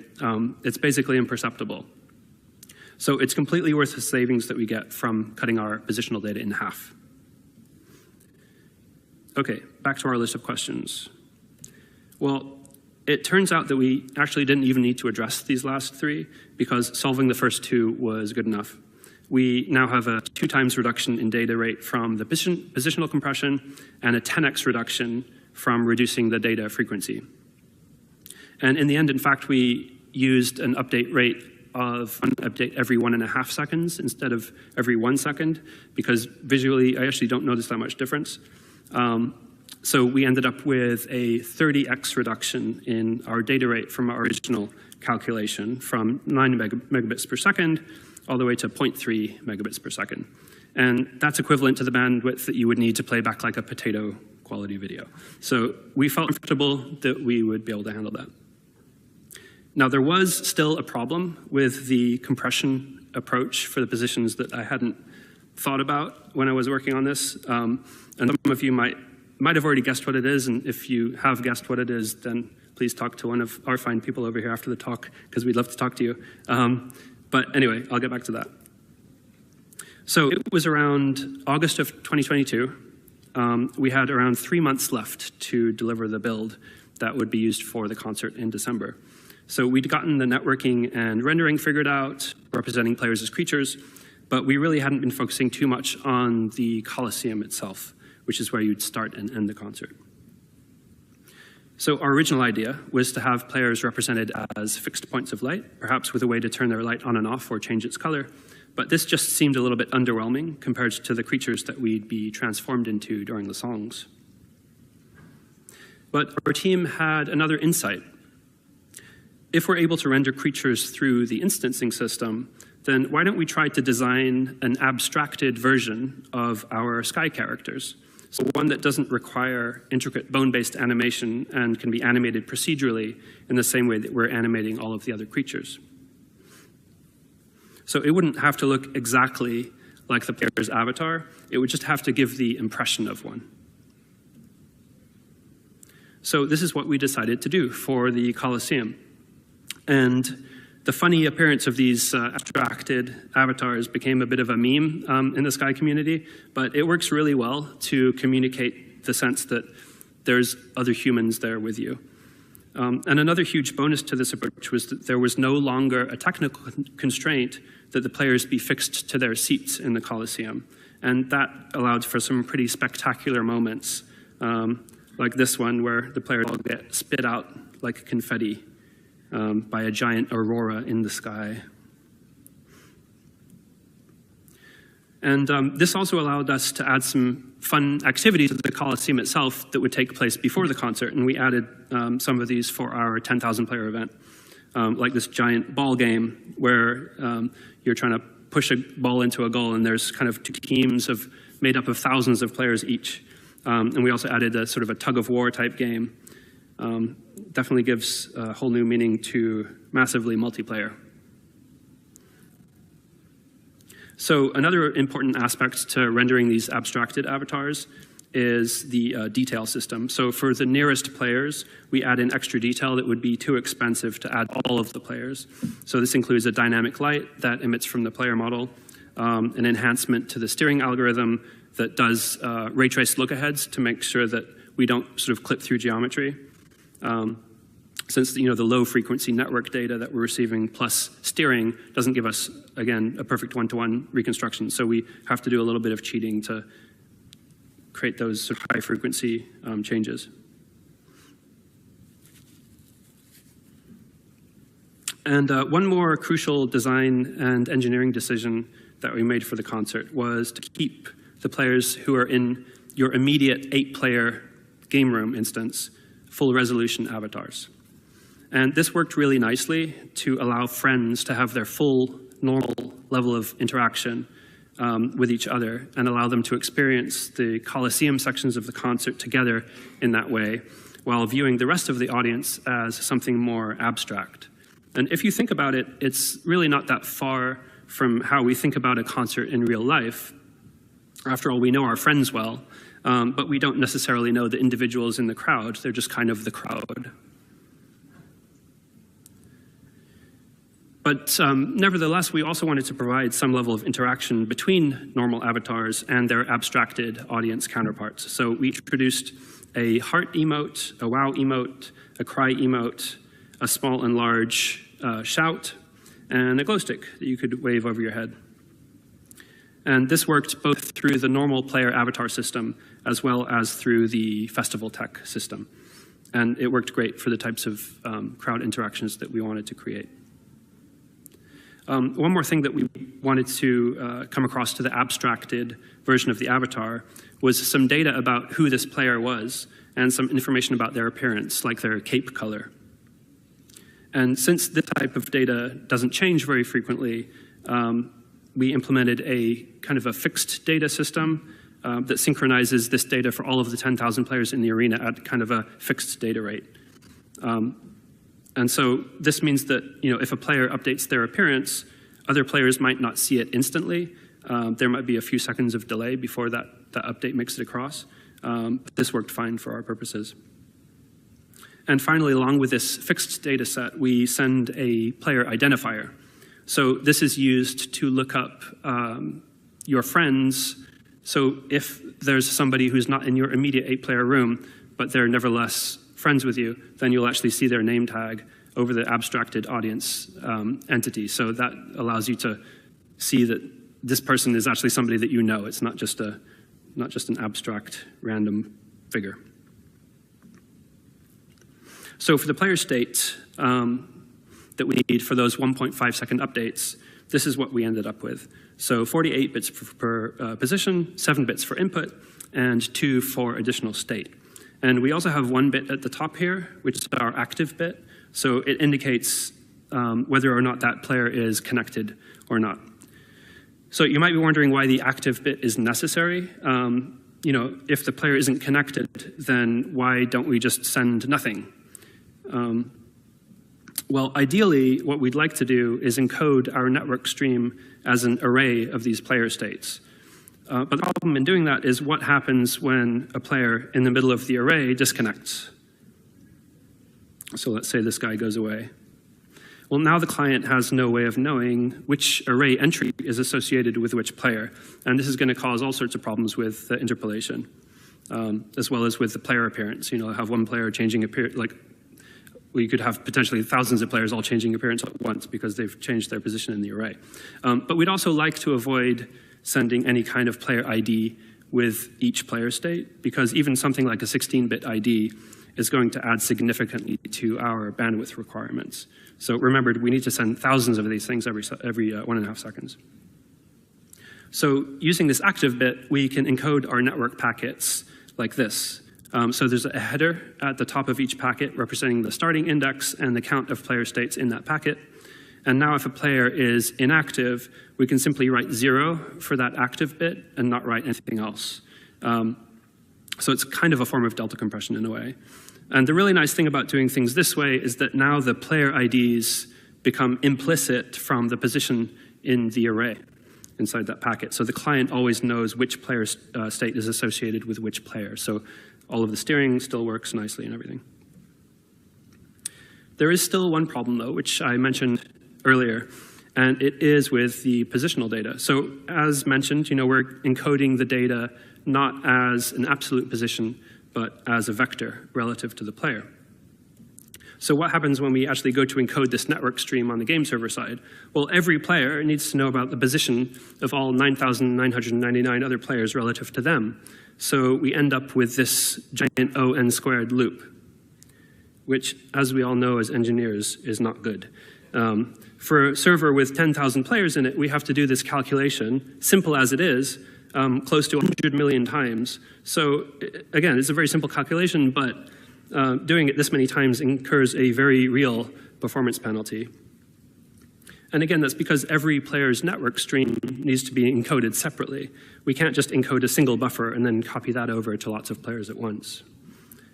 So out of all of the other challenges to get this system working, and there were many, this one probably worried me the most. I wasn't confident that just throwing extra processing power at it or multi-threading it would be a viable solution.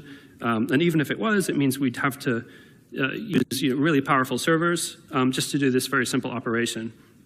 So maybe we would just eat the bandwidth cost and just send absolute positions as float32 instead, and it would almost double the amount of data that we were using up, and the experience might degrade for some players, and our costs would be higher, but it might be a sacrifice that we had to make.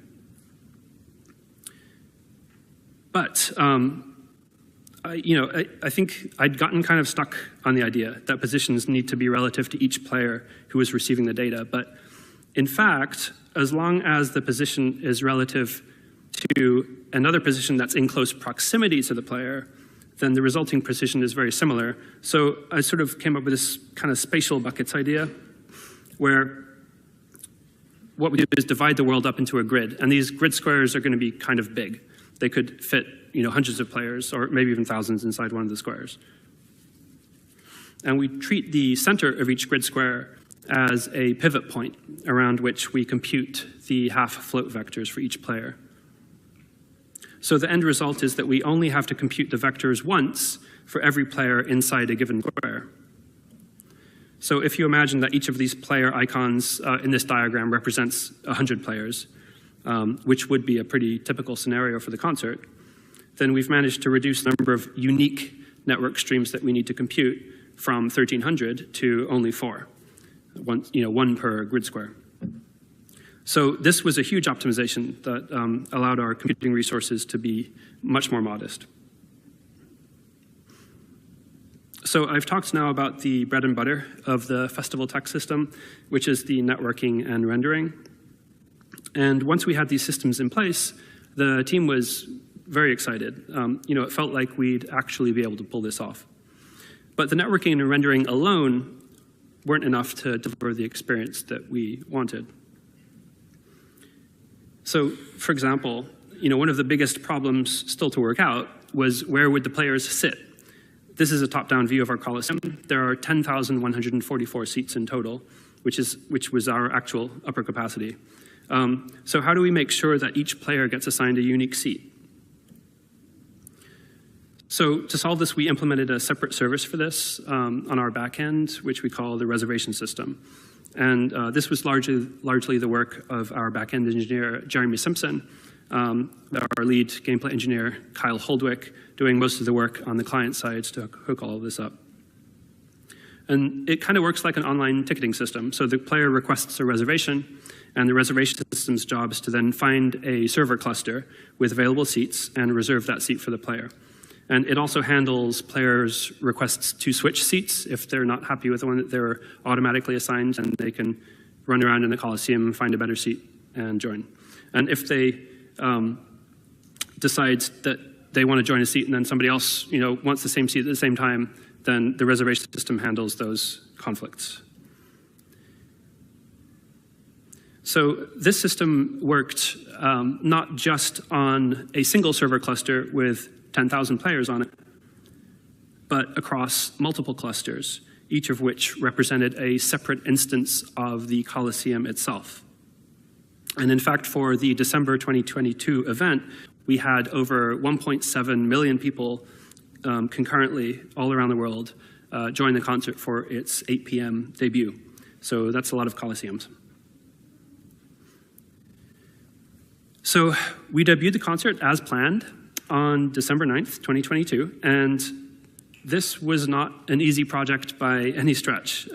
We had numerous technical and design challenges, and especially challenges around testing, making sure that our backend would hold up, and we had many bumps along the road and many worries and anxieties on that debut night to make sure that we were not sure if things were going to hold up.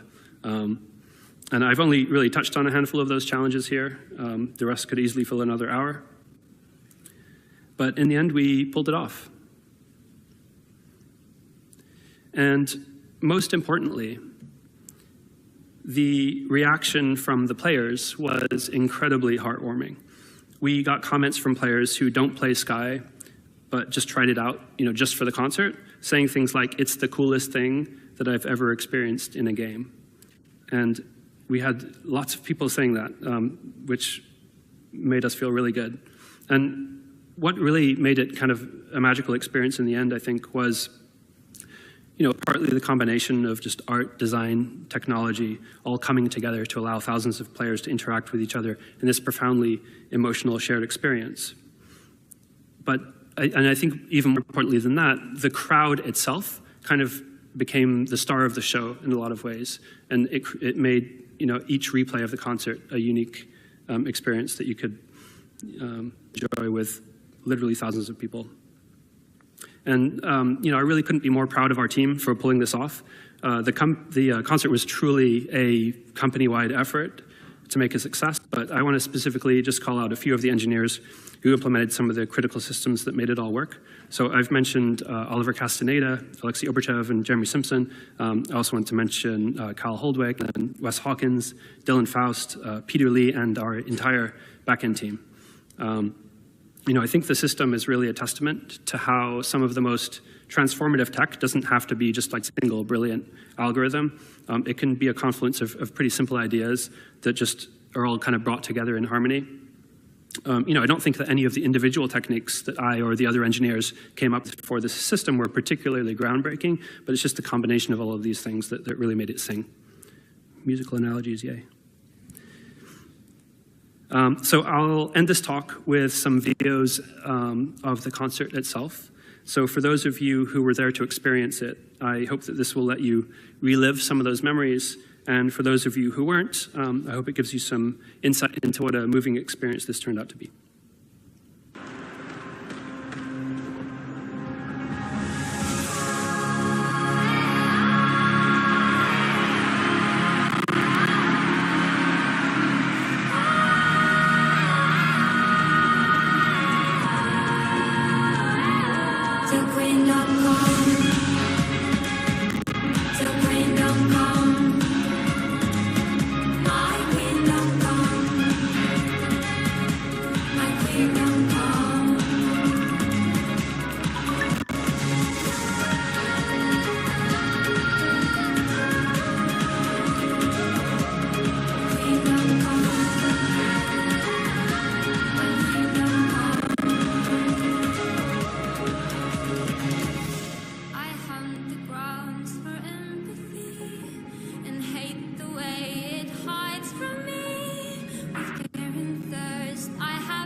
A moving thing before I was a human being.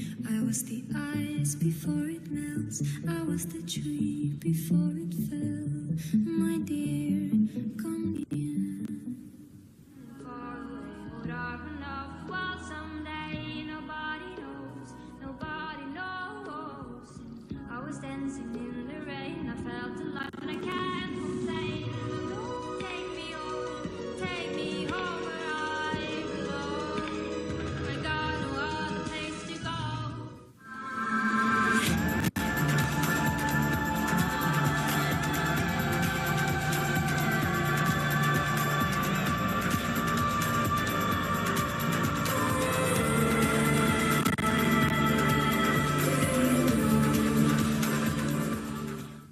Warrior, warrior.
Thank you.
creative director for the book. I have to think about what creative direction we want to take with the book, using different papers and what type of product approach we want to do. At the beginning, we knew very little what the Sky as a game would become. We would sketch something on a scrap piece of paper, small sketches, and it's the accumulation of all those that makes up the final product.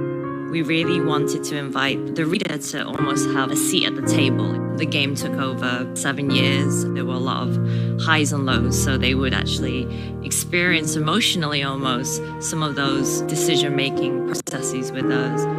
I really want this book to inspire future gamers and also the artists that wants to get into the game industry when they make their own games or when they try to tell their own story.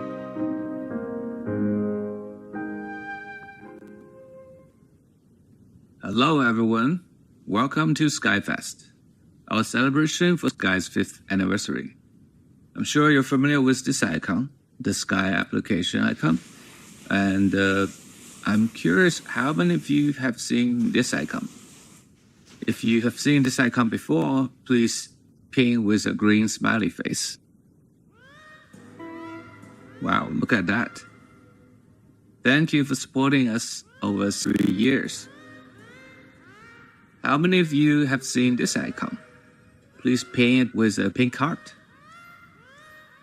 And thank you for supporting us over 5 years. For those players who joined us since Skylight awaits and join us in the Sky Beta community, thank you for helping us correcting the bugs and giving us very useful suggestions. Without your help, Sky wouldn't be the game it is today. When we launched Sky in 2019, we didn't know how it would be received. Sky is a very different type of game and experience. We weren't sure that the player would understand the world we created because it's quite abstract and would want to spend time in it. We were delighted to quickly learn that our concerns were misplaced, as there was a whole world of people who want to express themselves and hold hands while soaring over the sky, and of course, to run around in circle and honking. Without your support, that game company and Sky would not have been where we are today. 20 years ago, after a storm in Los Angeles, I was really impressed by the beauty of the Amplehead cloud and want to make a game about flying in the clouds. Our professor suggests that the main character of this game should be a child.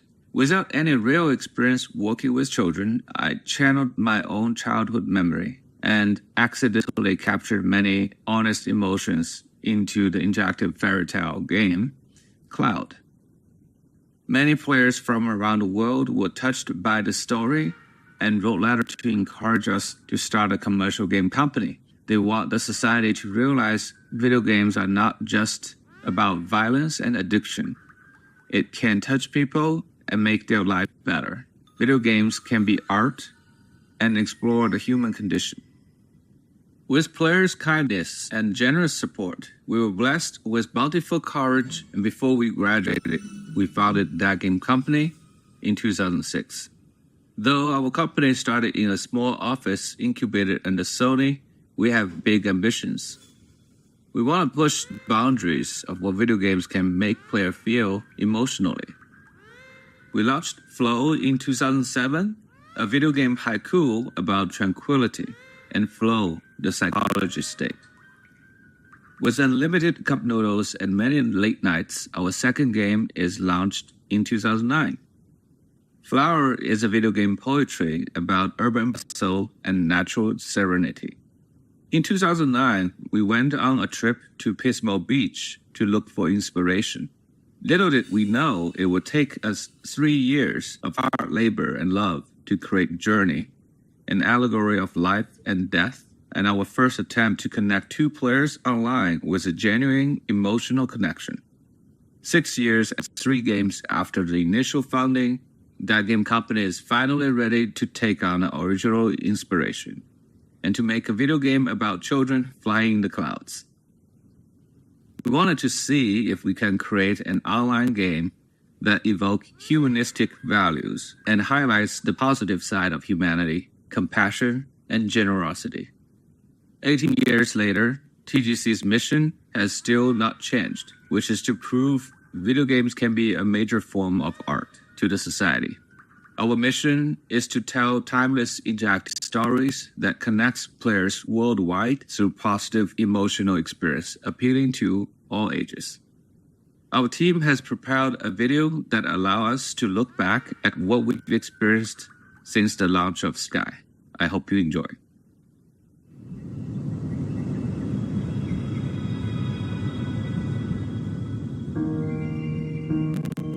At that game company, we treat games as an art form. Today, many of us play games alone. But we believe games is a medium that can bring people together. And that's exactly what we are going to do with our new game, Sky.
This screenshot comes from Journey, and what I want to say is that thank you for sharing a part of your life journey with us. The 5 years since 2019 is beautiful, and we are honored. Looking at the past 5 years, Sky has indeed come a long way. We have made 3 major breakthroughs throughout the 5 years. And first, we have made a major breakthrough on the platform reach. We grew from Sony PlayStation 3 to iOS, Android, Nintendo Switch, and PC Steam platform. The number of players has grew from 10 million players to what we didn't even expect, 270 million players worldwide. Second breakthrough is from the emotional accessibility. We wanted to make a game that could be played not just by the hardcore players, but also children and elderly. We try to bring emotions that is more friendly to non-gamers and really see the demographics of a player grew into territory that is rarely seen in the console game business. Today, we have over 70% of players being female. And our third breakthrough comes from server capacity. We started our multiplayer experience back in Journey with a peer-to-peer one-on-one experience. We don't even have a server. And then we come to the beginning of Sky, where we launched in 2019. We can only host up to 8 players in each game room. Through the years of technology development, we have pushed our server to be able to handle up to a Guinness record-breaking 10,061 player. And we'll continue pushing the capacity to connect more people together and allow them to share emotional experiences over the internet worldwide. Looking into Sky's future, we like to focus on features that will deepen the connections of the Sky players to better express oneself to the other. The game today has many systems that allow players to communicate and express themselves, but we would like to push more. For example, we just launched Season of Nesting, and it is an upgrade to the existing shared space system. Just within this one season, we've already heard many requests from our player wanting to do more with the furnitures and their nest.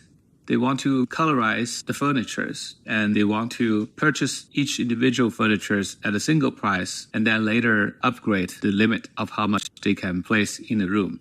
And they want to send a QR code to a friend or a follower when they are streaming to join their room.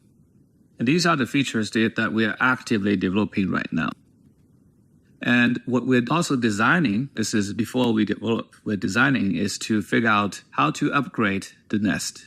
How do we expand the nest in the future? Many players who invited their friends to spend time at their nest are expecting to have mini games so they can engage and play with their friend within the nest. So we are designing mini games that would fit well with the world of Sky and would provide the players quality times with their friends. And the last thing, but not the least, we would like to, in the future, to give the home editing a co-op experience where you can invite your best friend and edit the nest together with your friends. Now we're going to talk about shared memory and the recorded performance of our player. As of now, you probably have already seen us broadcasting as TGC staff members in the game. What you may not have realized is instead of broadcasting like last year where Aurora can play in the stadium and meet with 10,000 players, today the broadcasting can actually be replicated in all stadiums and all Skyfest villages. And the entire server will be able to see what we are doing as a player. And this is an ability that we plan to give not just to the TGC staff members, external IP collaboration partners, but also to the players themselves. Imagine we will see live broadcasting players doing a piano performance in the most popular place in Sky. Second part, as we are working on the broadcasting technology, we have to stream the players' recordings. And in upgrading the server and the way we store data, we also can make the shared memory last a lot longer, much longer than 30 seconds, where you couldn't even finish a whole song.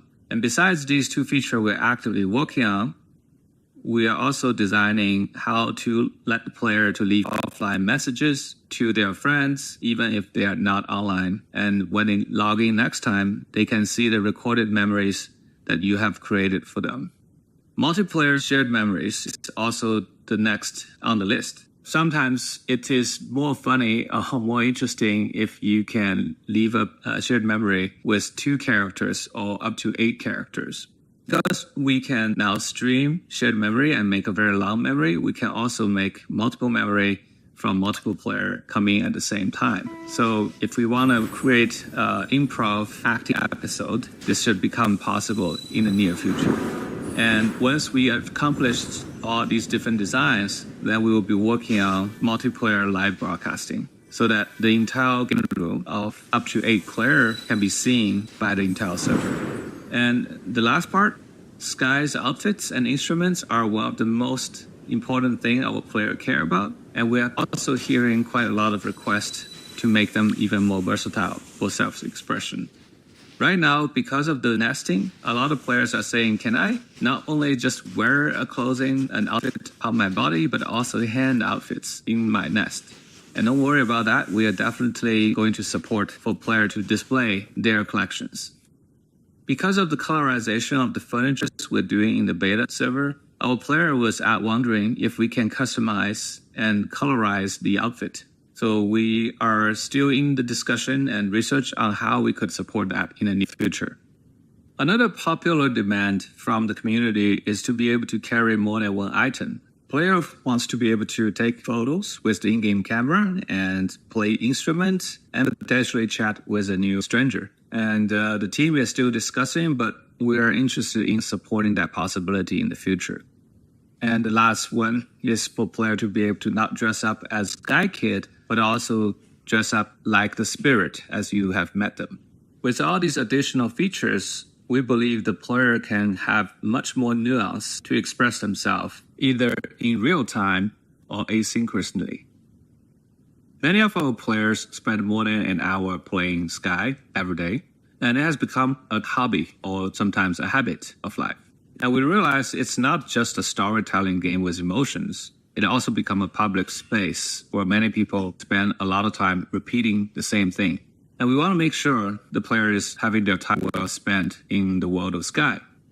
In the past 6 months, we've been doing a poll among our community members, collecting feedbacks and suggestions. What is the most highly voted quality of life improvements? I'm here to share with you that in the upcoming 26.5 build, which is the build after this, we'll have 3 major improvements based on the player's vote. First, we would like to give the player a toggle where they can automatically skip all the cutscenes, so if they're going on a candle run, they don't have to keep pressing the skip button.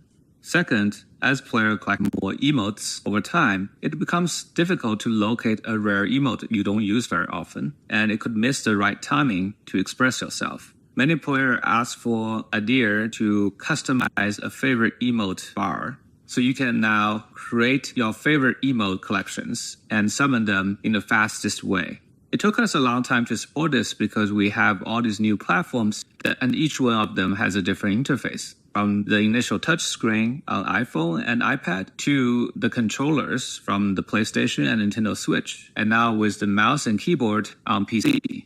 We were finally able to support all the platforms and have a unified design that should work across all the different input devices. And third, when we first started Sky, we thought player would have a couple dozen friends and at maximum maybe having a few hundred. But we have definitely run into players who have hundreds and sometimes thousands of friends and has no space in the constellations. And some of the players are asking us to support functions like removing the friends from the constellation instead of blacklisting. With many changes on the backend database and the input from the UI, we're finally able to support this feature where a player can, quote, delete a friend from the constellation, free up the space without blacklisting, and later, if they want to, they can find that person they deleted and using a candle to light them up. And then they would be offered an option to renew the friendship. Therefore, the huge number of candles they invested in the friendship would not require to be reinvested. And you can continue the relationship that you deleted if you choose to undelete them. And these green ones are the features that's coming in the very next build, and they are currently already being tested in the beta build. And the yellow ones are the features we are actively developing right now. We're working on an offline messaging system for your friend. We're trying to reduce the repetitiveness of Candle Run by offering more variety of activities you can do and different quests and different engagement that you do during the Candle Run. And we're working on better way to connect and meet friends, having more options to join them. We're also working on a way to create reasons for a player to revisit old maps. And that has been quite the complaint from many players that they are not going back to these amazing maps they used to go to when the season was active. Where there are more features that's currently being developing, the solution is actually the same, which I will talk about in the next section. I want to show these brown text. These are the features that we want to develop, but is currently not having the bandwidth to deal with, but we will work on them right after this. We want to add automatic translation features beyond the single tap translations. We want to add an easy way to find daily quests in a map. And we would like to give your closet and your outfit closet particularly an organizational improvement. And there are more features that our player voted and that's currently being considered. And now I'm going to talk about the next major things, and this is going to be one of the largest change to the game. and we would like to reshape the relationship design of Sky. Sky is a social game, and it has a very unique dual consent required relationship system that no other game is incorporating. It has been the same since we launched it since 2019. And after 5 years of developing Sky, we felt it is a time to give it an upgrade. First, I will show you a video from our designer, Morgan. He will talk about the very first step about our new change to the relationship design, and which we call the Relationship 2.0. You probably didn't know it, but these spirits, they know each other. They go way back. I wouldn't call them besties per se, but they're close. They hang out. Hello and welcome to another developer update. My name is Morgan, and today I'm excited to celebrate Skyfest by sharing a bit about a project we're internally calling Relationship 2.0. Sky is a huge world, full of 5 years' worth of beloved spirits. Through these spirits and your Sky Kids, we've been able to share tales of earnest connection, youthful wonder, of quiet contemplation, and of coming together to stand against the encroaching darkness. But what happens to the spirits after their seasonal stories draw to a close? Recently, we've brought some spirits back to participate in different Days of events. Players may recall seeing some of their favorite characters return for Days of Fortune, Days of Bloom, and so on. Now with Relationship 2.0, we're excited to go deeper and share more with players about spirits that have helped shape the world of Sky. Now please keep in mind that Relationship 2.0 is still very much in development, and some of the things we talk about today will likely end up changing at least a little bit as we continue testing with our wonderful crew of beta testers. Now with that disclaimer out of the way, let's talk about daily quests. Have you ever wondered who's giving you these quests every day? Yeah, face the crew. That's great, but what if they hug the crew? Well, wonder no longer. When the first iteration of Relationship 2.0 hits live servers, players will begin receiving daily quests from spirits in Aviary Village. These daily quests will serve as opportunities for us to tell new bite-sized stories about the world, and for players to help out and get to better know the various spirits who call Sky home.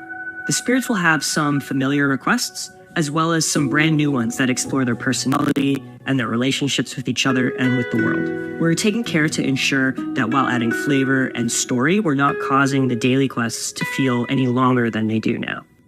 Before players can dive into all the exciting new activities that spirits will have to offer, they need to go out into the realms and build those relationships. Given how much Sky has grown in the last 5 years, we'll be making it easier than ever to locate the spirits and to experience their stories. Players will be able to stop by the outdoor counter area of the recently added cafe near the tunnel in Aviary Village. There they can learn about and they can locate any unmet spirits. This first rollout is just the beginning. Relationship 2.0 is what we're internally referring to as a core project, which means that it will continue to receive development for months to come. Thank you so much for joining us for another developer update. We hope you all enjoy Skyfest, which is live now in-game, and as of this video's release, in Tokyo. It's been an incredible first 5 years, and we're excited about what's to come. We'll see you in the skies.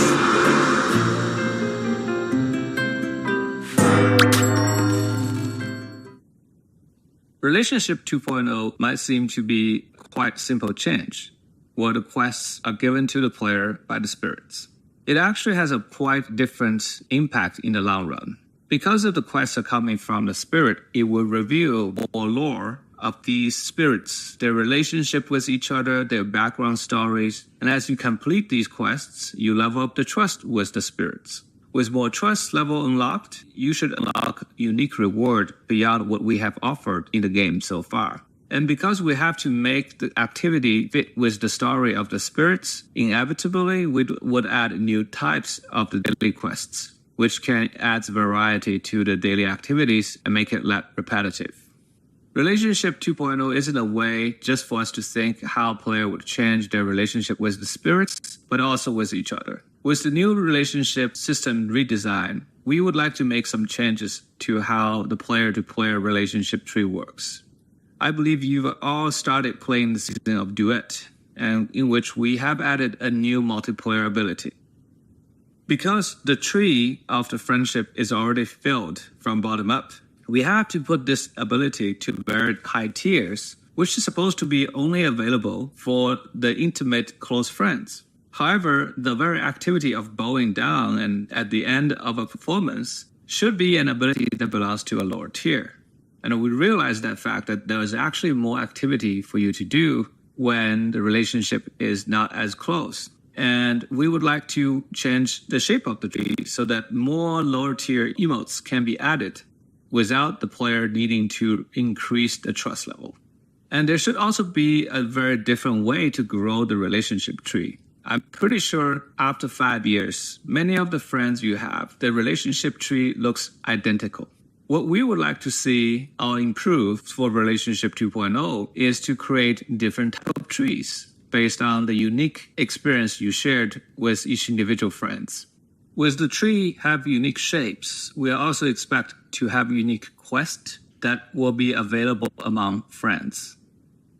Imagine if we have unique quests on the friendship trees that will be activated based on events and seasons. And if you complete a special quest during a special event, you would earn a special trust level, and that could unlock a unique friendship ability that will differentiate your relationship with the others.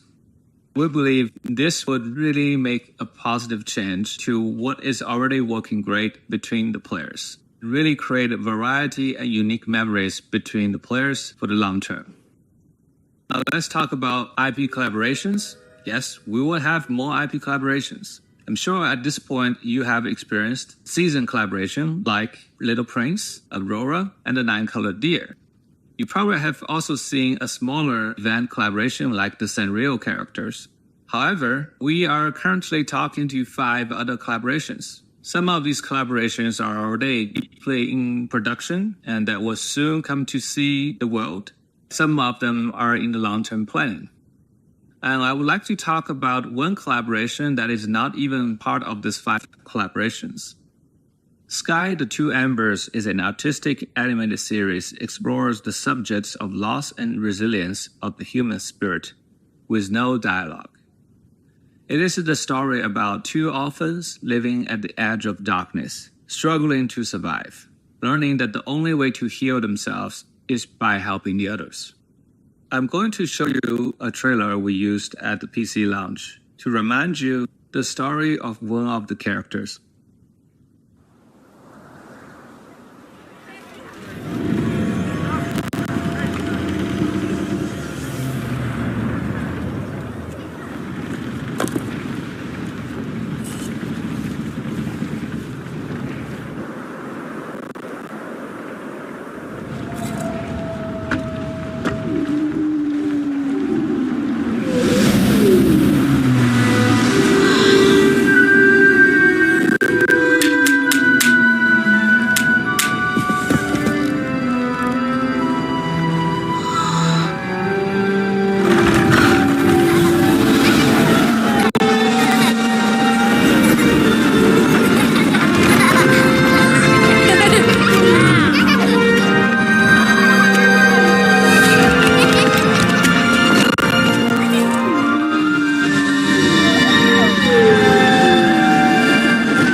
And that is a very important part of the early life for the character.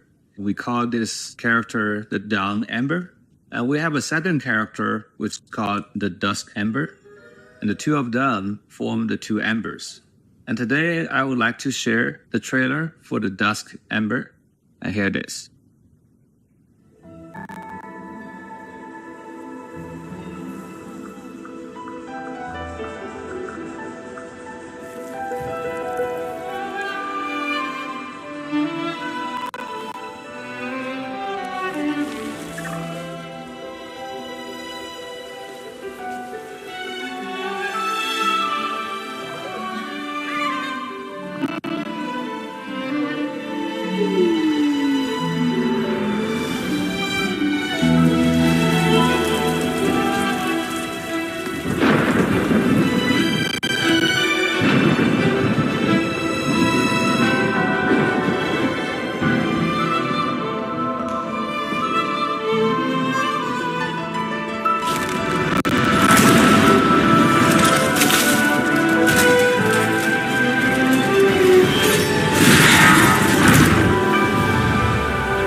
With the Dawn Amber and the story of the Dusk Amber, we formed the story of the two Ambers. And yes, we would like to do a seasonal collaboration with the two stories.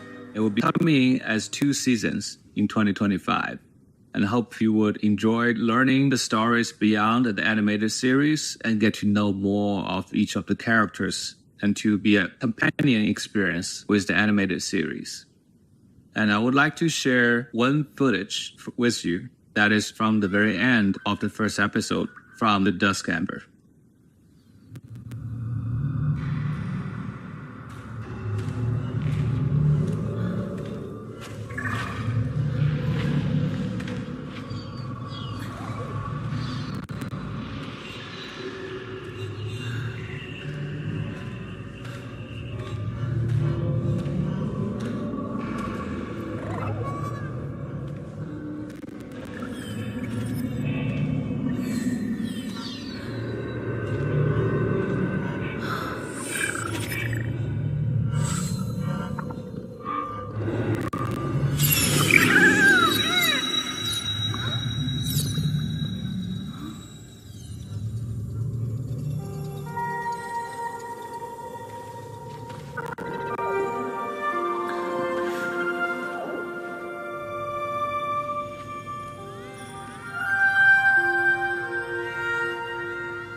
Do you want to say more?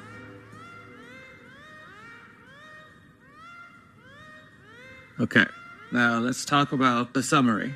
Today we talked quite a lot of things about the future of Sky. We mentioned that we would deepen the connections and let players express more with each other. We want to improve the quality of life of everyday Sky experience, and we want to reshape the relationship between the player and the spirits, and also player and player. And of course, with IP collaboration, we talked about the Two Embers, the animated series, and the upcoming collab in the 2025. And that's quite a lot to unpack, and there are more features and content to come in the future. And that's everything. Thank you for attending this keynote today. Oh, actually, there's one more thing. We mentioned when we first announced Skyfest that there have to be a super secret announcement, and it's now time to share it with all of you. It's been a year of special visitors to Sky, and we have just one more to help us wrap up 2024. When we invited a character from another world into Sky, it's important to us that they and their stories are spiritually aligned with Sky's value. We have a lot of discussions internally over the years about moving, and are excited to finally be able to welcome them and share an original story that only Sky can tell. If you are interested in learning more, we will do the panel deep dive into the Moving collaboration live in Japan this week. We're planning to upload the video later and for everyone to be able to enjoy. And for now, I would like to officially announce the IP collaboration between Sky and Moving. And the season of Moving would come Q4 this year. That's going to do it for the keynote this time, for real. We are so grateful for all of your support over the years. And to be in a position to host an event like this, both offline and online, wherever you're watching from, we hope you have an amazing Skyfest full of fun, friendship, and fun memories of all that we've experienced together. Thank you, and we'll see you in Sky. Bye.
take you somewhere.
冷たい雨上がりの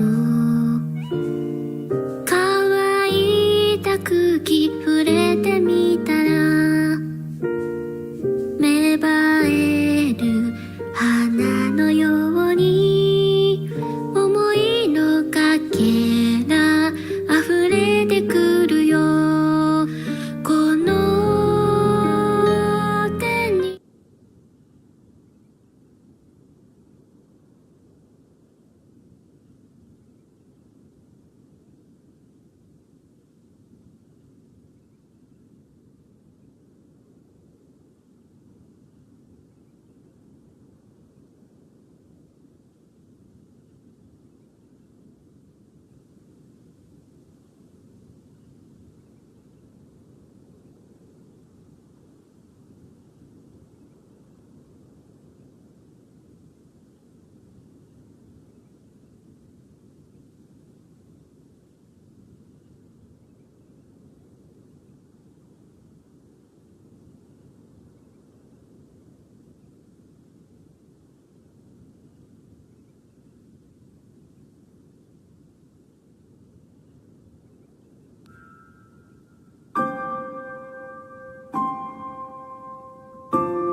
Thank you everyone for joining us at this event. It is a true honor to have such amazing players and community.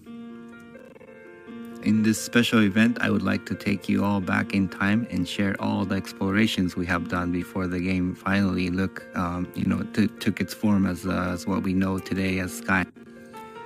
It blows my mind to realize how far Sky has come and how many of our dreams have actually come true. It has been quite a journey, full of hopes and wonders, some struggles of course, but the result was miraculous. Inspirations led to many ideas. I have collected so many ideas that they may seem random and overwhelming, but I hope these evolutions of ideas is entertaining and worth your watch. Let's get started. So in the beginning, we can't start without mentioning this game. It is called Cloud, and it's a game made by our creative director Genova Chen when he was in school. The game is about a sick child on a hospital bed, dreaming about flying beyond clouds. You don't fight or compete. This emotional experience inspired so many people and showed how games could have a wider range of emotions. This game is why that game company has formed, and this is the origin of the kind of the game we are making today. Another important work to mention is The Giant by the artist N.C. Wyeth. This work, which is said to have been imagined with thoughts of a deceased student and his own children, beautifully expresses the fascination and grandeur of the world as seen through the eyes of children. With those two works as inspiration, we wanted to make a game that captures that emotion, an emotion of returning to childhood and adventuring into the world through the eyes of child. This work was done by Ki Jiang, also known as Jackie. And this was about the time when I joined the team. When I joined the team, the game actually looked like this here. So my job was to first imagine what the game and the world could look like. So I started by imagining how the game would start. A tiny nameless island surrounded by big cumulus clouds. I tried to put myself into the world and imagine the situation, a familiar, nostalgic world where a big cumulus cloud awaits you ahead. I knew this is a game about flying, but I wanted to push on the nostalgic feel first and imagine the flight to be more like a dream. I started with sketches, literally dreaming about situations that evoked nostalgia and the pleasure of flying. This is artwork by Tom Zhao, which captures one of our early concept of juxtaposition of nostalgia and wonder. At this time, we were exploring the idea of making a familiar modern world to have you fly over, like soaring over the California. If you have taken that ride before, it's pretty cool. We made many prototypes about this, but still weren't able to capture the essence of the experience we were after. So let me step back one moment to talk about the year I joined the team. This is a story of 2012, and this was the year when Journey was released. The game was received so well, and we heard so many voices asking us to make the experience available to more people. Journey was about connecting a player with another player, and people really felt the human-to-human connection. And we learned that people wanted more of this. So the next game, we really wanted to enhance this experience and make more people connect. So with that in mind, considering the connection, the third inspiration for the game we came up was the overview effect. The overview effect describes a cognitive transformation observed in some astronauts when they gaze upon Earth from space. This awe-inspiring sight against the vastness of the cosmos triggered the intense emotions, fostering a profound appreciation for our planet's fragility and a deep connection to humanity as a whole. These are concept sketches done by Genova and Jackie, imagining the moment when your players feel the connection to humanity. And this concept made us realize that the core of our game is connection, human-to-human connection. For me personally, this sketch helped with a significant breakthrough in understanding the core of the game. It is not the amazing landscape or dreamlike scenario, but what comes center in our experience is the connection with the other players. Then the question is, what kind of world would help serve a stage to tell a story about connection? What is connection to begin with? How do we visualize them, and how do we tell the story? We knew we wanted to fly above clouds and eventually reach the atmosphere for the overview effect. Then we tried to imagine what things would make such journey. These are all artworks done by Evan Vieira. Then we came to realize water particles have this similar cycle. They are on ground but evaporates, and then they fly up into sky, then becomes clouds, and then fall back onto the ground. We found this very intriguing, and we tried to apply this into a story. It's a story of a cycle of particles all heading towards the storm to be purified and then to be reborn again. With those particle story in mind, we then tried again to reimagine the world, the look of the world that they travel through. Tried to imagine a world above clouds. Maybe these particles are physical form of people's dreams and memories. When they travel through clouds, maybe clouds reflect those memories and make that into physical forms. I have personally been fascinated by clouds and have observed many clouds. Staring at clouds and imagining shapes on them was my second nature, so it was pretty fun time to sketch out clouds, shaping them like a piece of clay. Tried many iterations, trying to get a sense of a world from them. But then soon I realized that a world made entirely by clouds makes the world a little unrelatable. We live on grounds, and things on grounds give us way more context to play with. But the dilemma was that we wanted to make a game about flight in sky. So I thought, why not bring the ground itself up into the sky? So I tried thinking about a ground that floats. But my issue here was that I tried too hard making these terrains to look exotic, and this was still not very relatable. So then I went back onto the ground again, going back to my origin and imagining how I would start the game. What is it that makes you feel like you want to fly, and how can you make a scene that evokes this emotion of longing for flight? And there's something to this concept, an isle beginning, a call to adventure. We have iterated on this first level of the game the most, but it's interesting to see how the concept of an island at the first level stayed true until the end. I'll be honest, we have been hitting a wall. We couldn't really figure out a world that was fun to be around. We needed things to do, which brought us to our next focus, which is creatures. They are the residents of this world. They are the ones that gives life into the world. So what are the things that live in this imaginary world? What are their function, and how do they serve you in the experience? I tried to imagine situations of the encounter of these creatures. First imagine birds, but birds in sky is not very fresh. That's not a new concept. We did want to present a new concept, new idea. We also didn't want our flight to look like it takes some effort.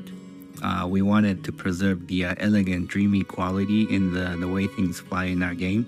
Then we eventually found aquatic animals. How they swam was pretty elegant, and it was fitting for our game. To contrast the helpful creatures that are elegant and swimming, we also wanted to introduce antagonistic creatures. And this, you could see some origin for some of the dark creatures we have in the game today. Now that we are starting to fill the world with creatures, we then try to imagine if there has been any people in this world. Like showing this beautiful concept done by Tiffany Hayashi, or also known as Purple Almond.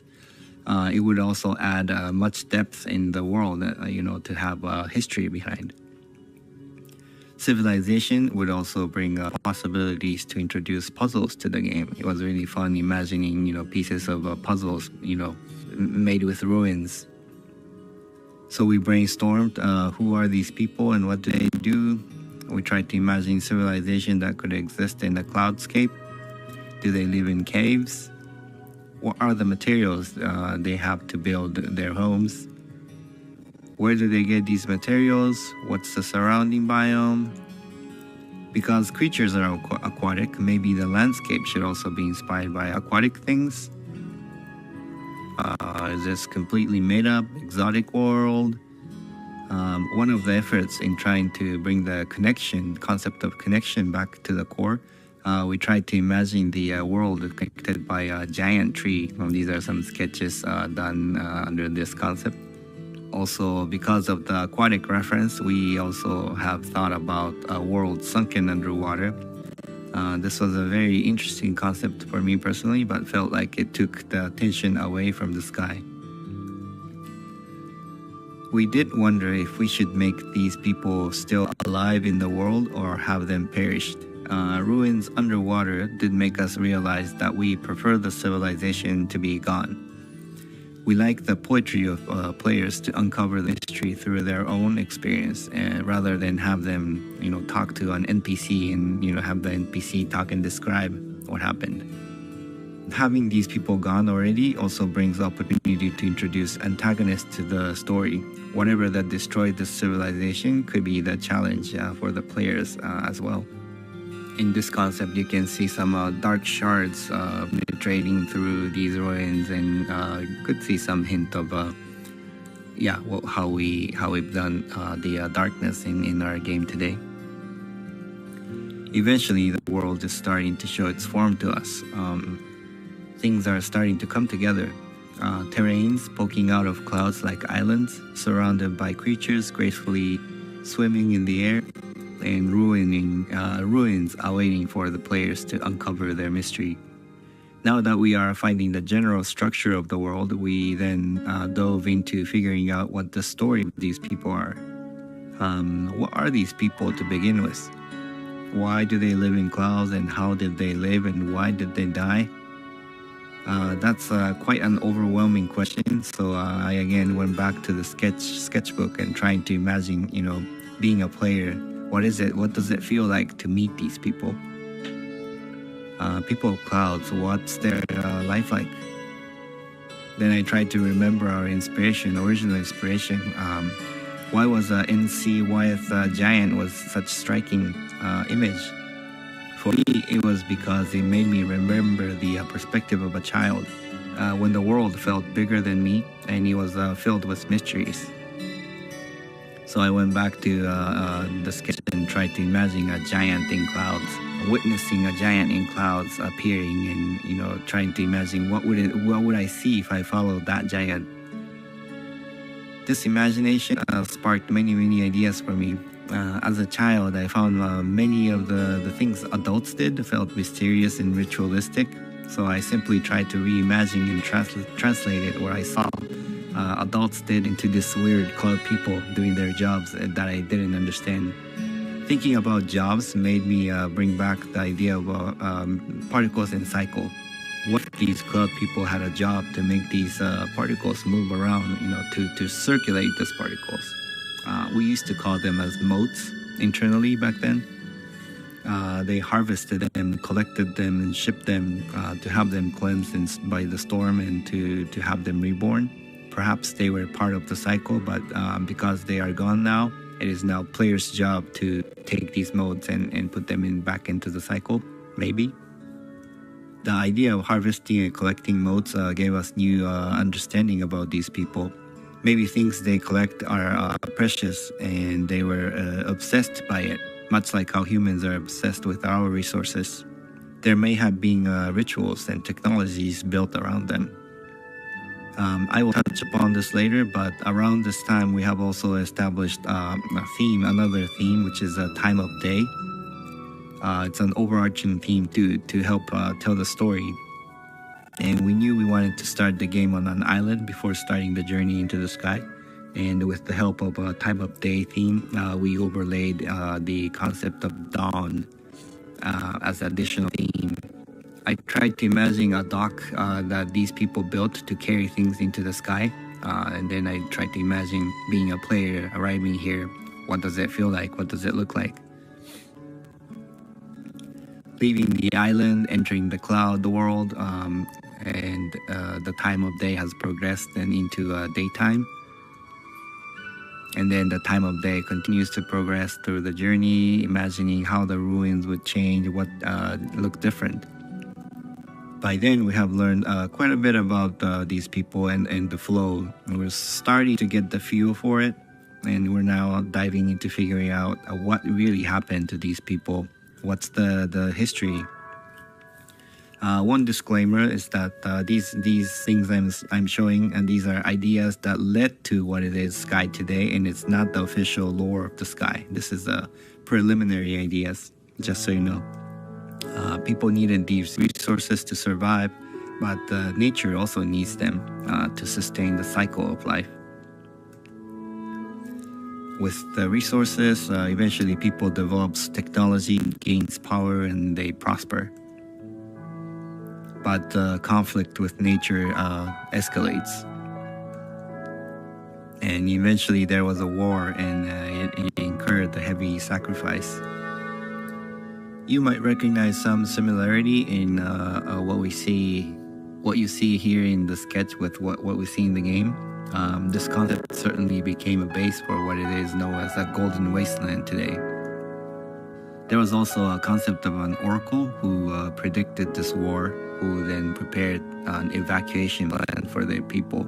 Players were never meant to see this in full glimpse, but I was hoping to leave some hints behind about this gigantic ship that they built to evacuate their people, like Noah's Ark.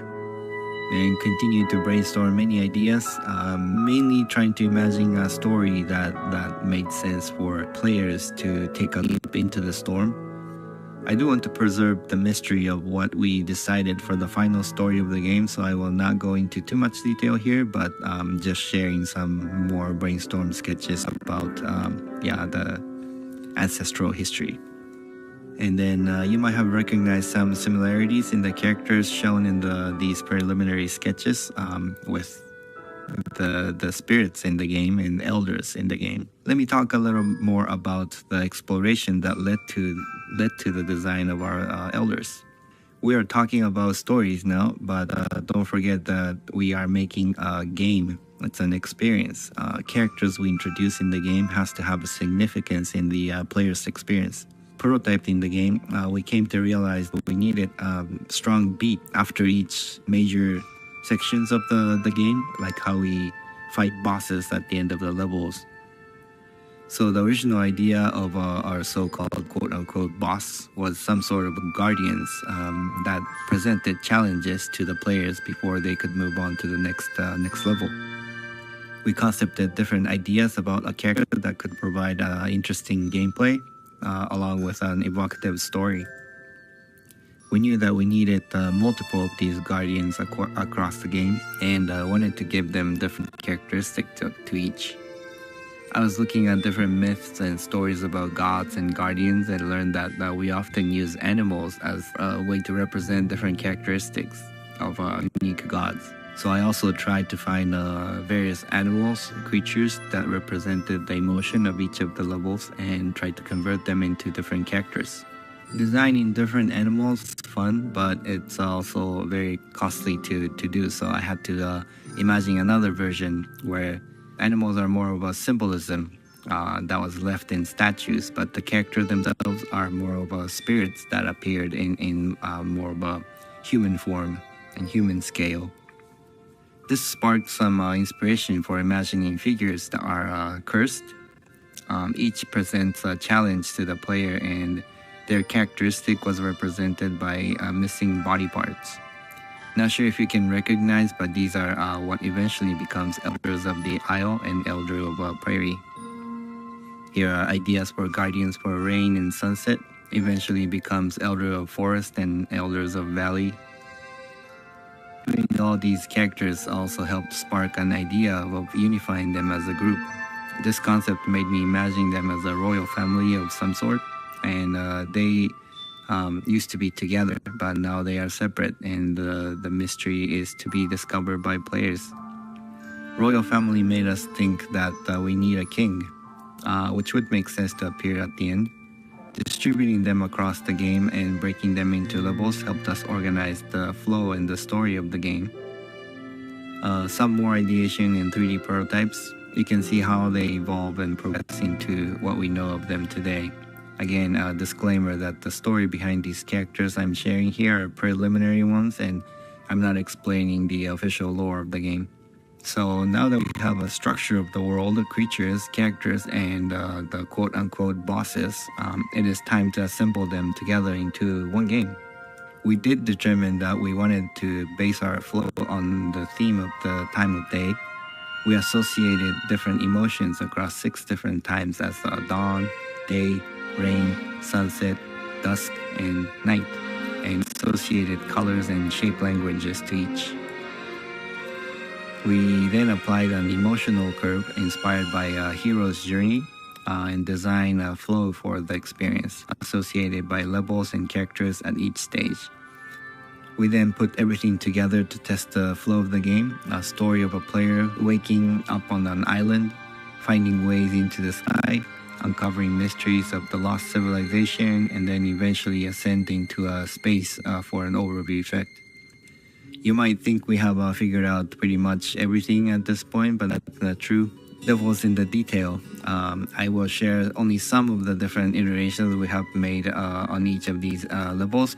Dawn, we knew it would start on the island, but there was still some idea of mixing a mirage of the modern world to make this initial level give a strong sense of threshold. We played with the idea of leaving our world to enter the realm sky. More ideation of the isle. We had versions where you rowed a boat to enter the sky realm. The concept of the boat was debated until pretty late in the phase. The shapes of the clouds at this level was also iterated a lot. A giant wall of clouds to fly over, or a hole in the clouds to penetrate through.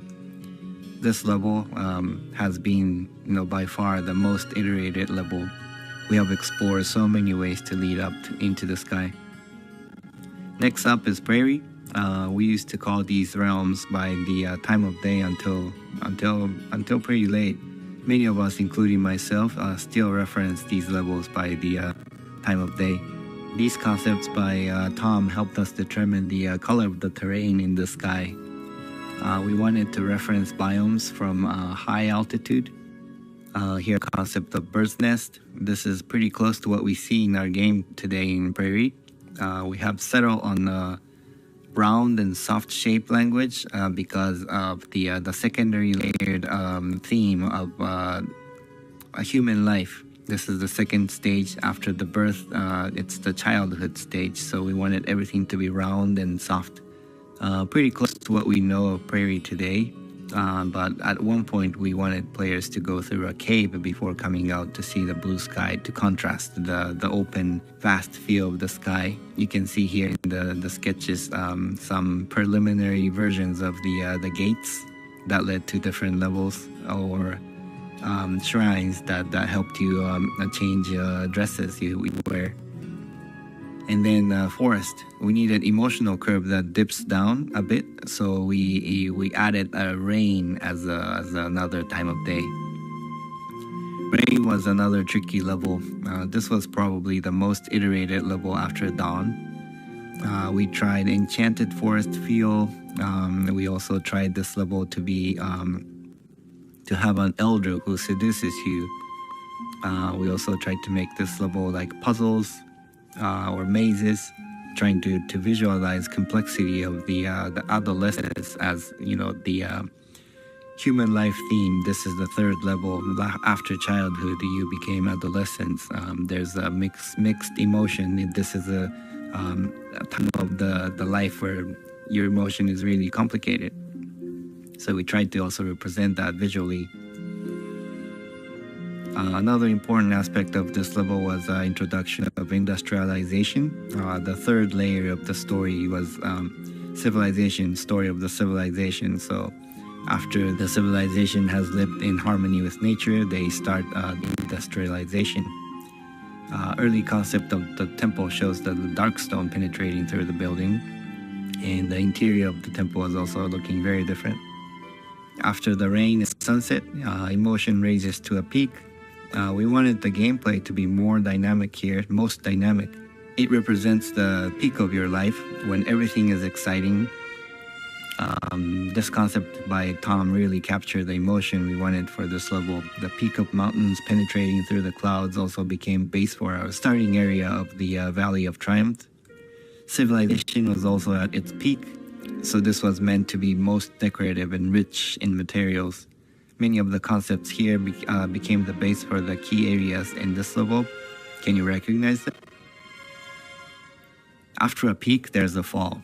Dusk was aligned with the midlife crisis for the human life theme, or the post-apocalyptic theme time for the civilization theme.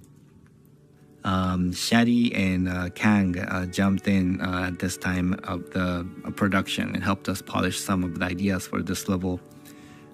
This was the time when we tried to expand each realms to have various sub-levels. Temple in the Golden Wasteland. Exterior is pretty close to what we see today, but the interior became a lot different. Night is a vault of knowledge. Visual inspiration of this realm was a library and the ethereal dream. Following the arc of the civilization, this is supposed to be most advanced, but we didn't want to make this to feel too technological. Instead, we wanted the whole experience to feel more like a dream or magic, so Jackie did this concept to capture the dreamlike quality of the realm. Some early concept of the shelves and the quote-unquote books. We designed a lantern to be the device that recorded memories, concept done by Tom. And the early prototype of the end of this realm was more like a planetarium. A place where you meet the oracle to hear about the history and to hear about your own destination as a player. Storm is the final realm. This is the moment of death, and we wanted to visualize the lowest low moments of the game. At one point, we were considering that the Storm realm is black and white. Tom captured the feeling of what it could feel like to be in the midst of a storm. And then tried to approach the Eye of Storm. Then Kang helped added one color, red, into this visual to further enhance the emotion of this realm. At the Eye of Storm, there's a hint of what actually happened in the past. Trevor Stringer concepted the moment before the cataclysm, and Tom painted a version of our representation of darkness. After the death in Storm, you now shoot up into the space. This is a moment of rebirth, the overview effect we wanted to have from the very beginning of the project. For a while, we were going after the idea of the representing the unity of people by a superorganism we called as a megabird. Here's Kang's emotional capture of the moment when everything is coming together. And the evolution of the megabird. If you remember the original sketch done by Genova, we have come far, but I think it's nice to see the original idea kind of stuck around. In the end, we emphasized more on the idea of the stars and constellations, so our megabird became more of a mega constellation. Because there are too many layers of different problems we were solving to consolidate into one experience. I am abbreviating a whole lot of the process that we went through, but I hope you were able to watch how ideas were created and morphed and evolved into what comes Sky today. And then finally, a game was released. I was only able to show only some of the 2D concepts, but making of this game really involved the high-level concepts of storytelling, game designs, engineering, 3D modeling, sound effects, and music. Literally everything had to come together to form this special game. A spark of inspiration initiated this project. We played and iterated on so many ideas. It was fun to iterate, but sometimes became overwhelming. After each failure, we stood up and we never gave up. We kept on going. There were times we felt like we really lost our direction, but we continued. I was really not sure if the game would do well, but kept on going, believing that there's something at the core in this game that is worth sharing with the world. And then we broke through, released the game. So many rough edges and unpolished details, but the game was released, and then in the end received by millions of people. Today the game is still alive, and with the support of all the players, including yourself, it is growing and evolving even more. This is the end of my presentation, but I truly believe that the making of Sky was kind of a miracle. I hope seeing the birth and the evolution of the game was interesting to you. I am grateful to say that Sky is much alive still and continuing to change. And I am looking forward to witness how it's going to evolve more through the many, many years to come. Thank you.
Nikmati momennya dengan kontrol penuh akan lagu berikutnya.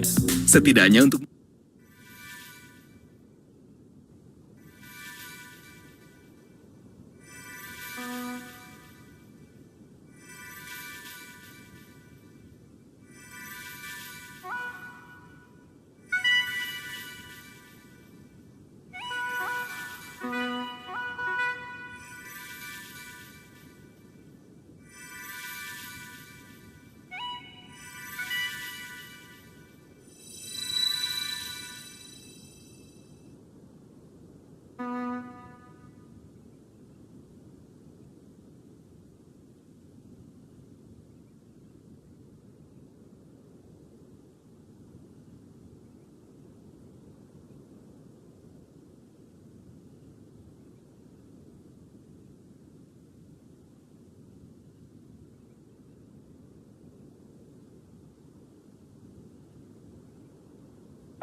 think about online toxicity these days, you don't even think about gaming anymore. It's almost like anything on the internet, anything in the social media apps.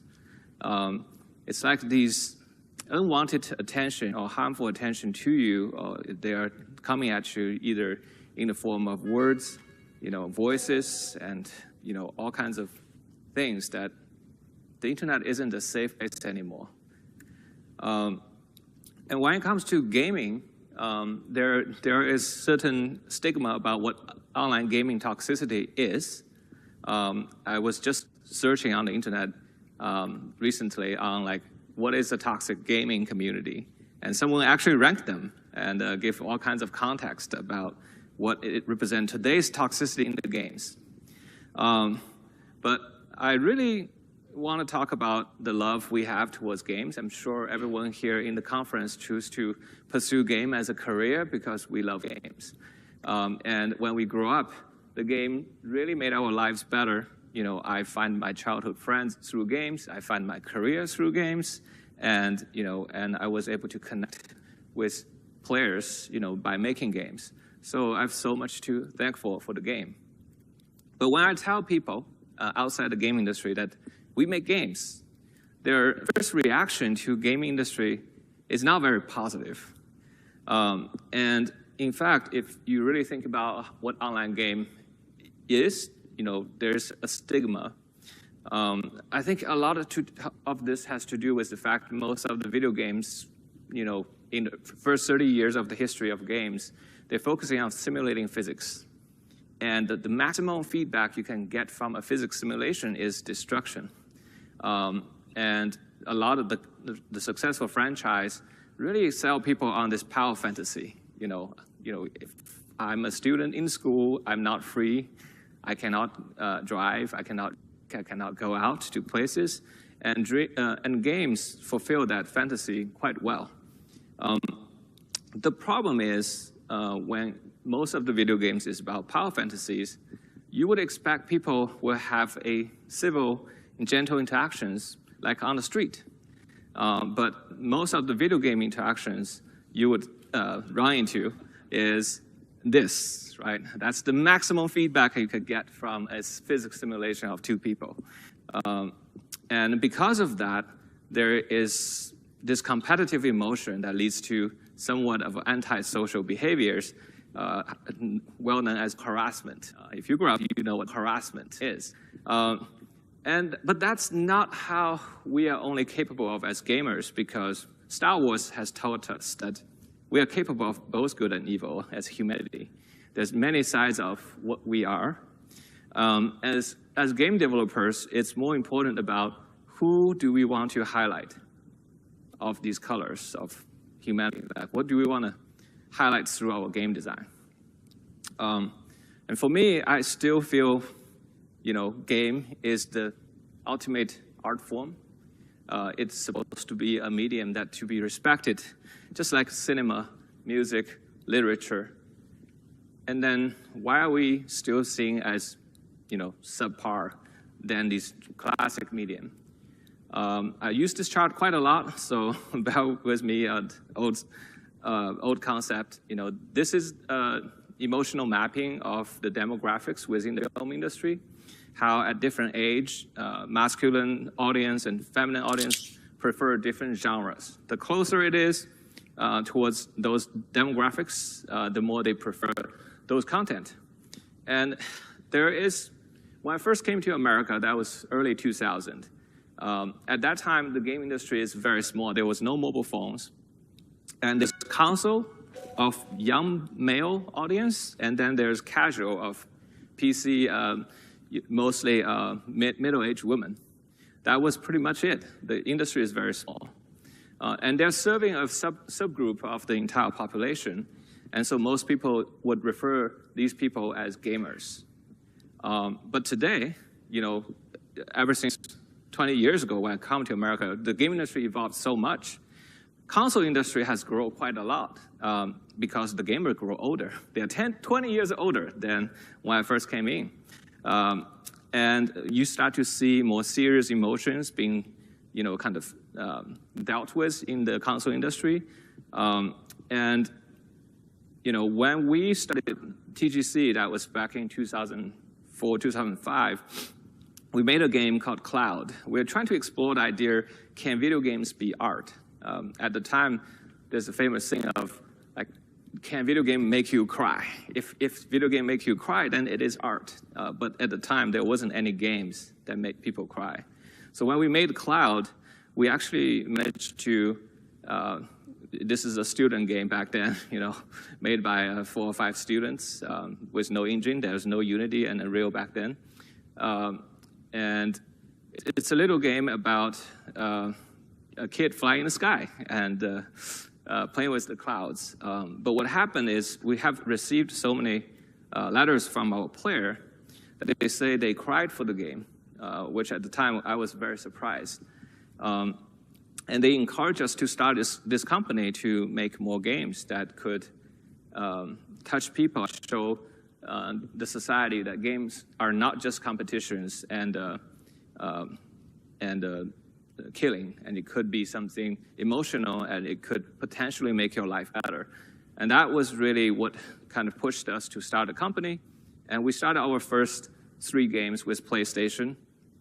And we were very, very small when we started. We only had 4 people. And we were trying to tackle some of the most challenging subjects in the gaming medium. We're trying to see if we can make a video game haiku that feels tranquility when everybody was pushing for geometry wars, Xbox Live Arcade. It's all about like the excitement.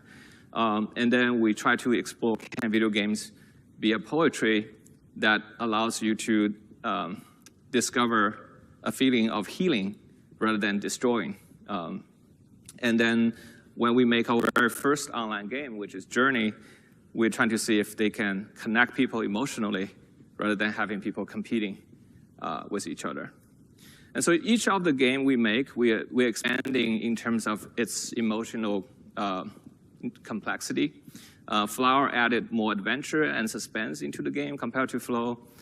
Journey added more drama.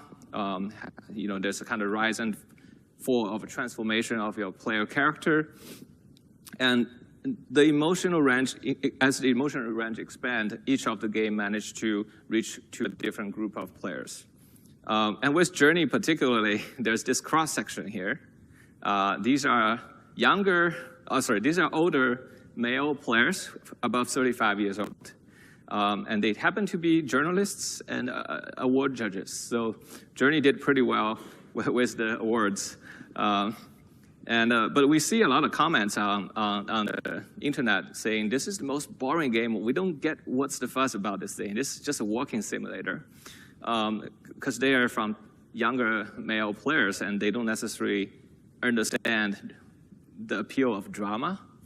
But it's all right.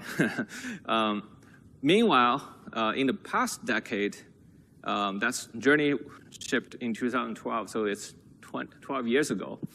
In the past decade, the biggest thing happened is outside the console and PC hardcore gaming industry, we had the social media and then now the mobile platform. All of a sudden, when we made Journey, we felt like we really leave an impact to make the industry shifting towards making more artistic content. You can kind of see a lot of the Sony AAA games start to shift towards that direction. But meanwhile, 10 times more people start playing games, and they have no idea what's going on the PlayStation. And their impression of games is, Angry Bird.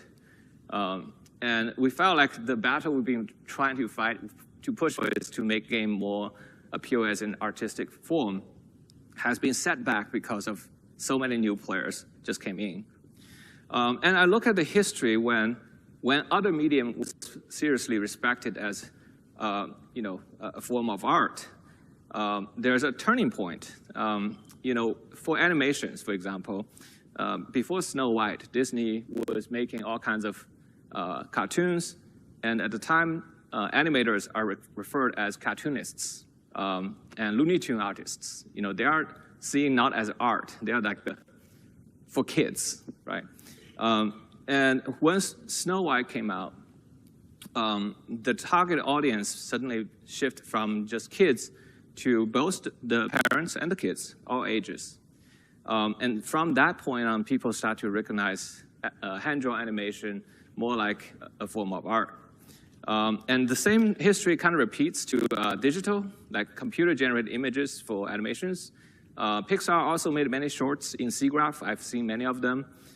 People, including Disney and the Studio Ghibli, all my favorite animators, say, oh, computer can never capture the artistic expression of the human hands. But after Toy Story, that impression changes, because when everybody can be emotionally touched, a part of their humanity was moved by the medium, then they see it as art form. And so today with games, we have lots of games. We have games for a whole family to enjoy together for fun.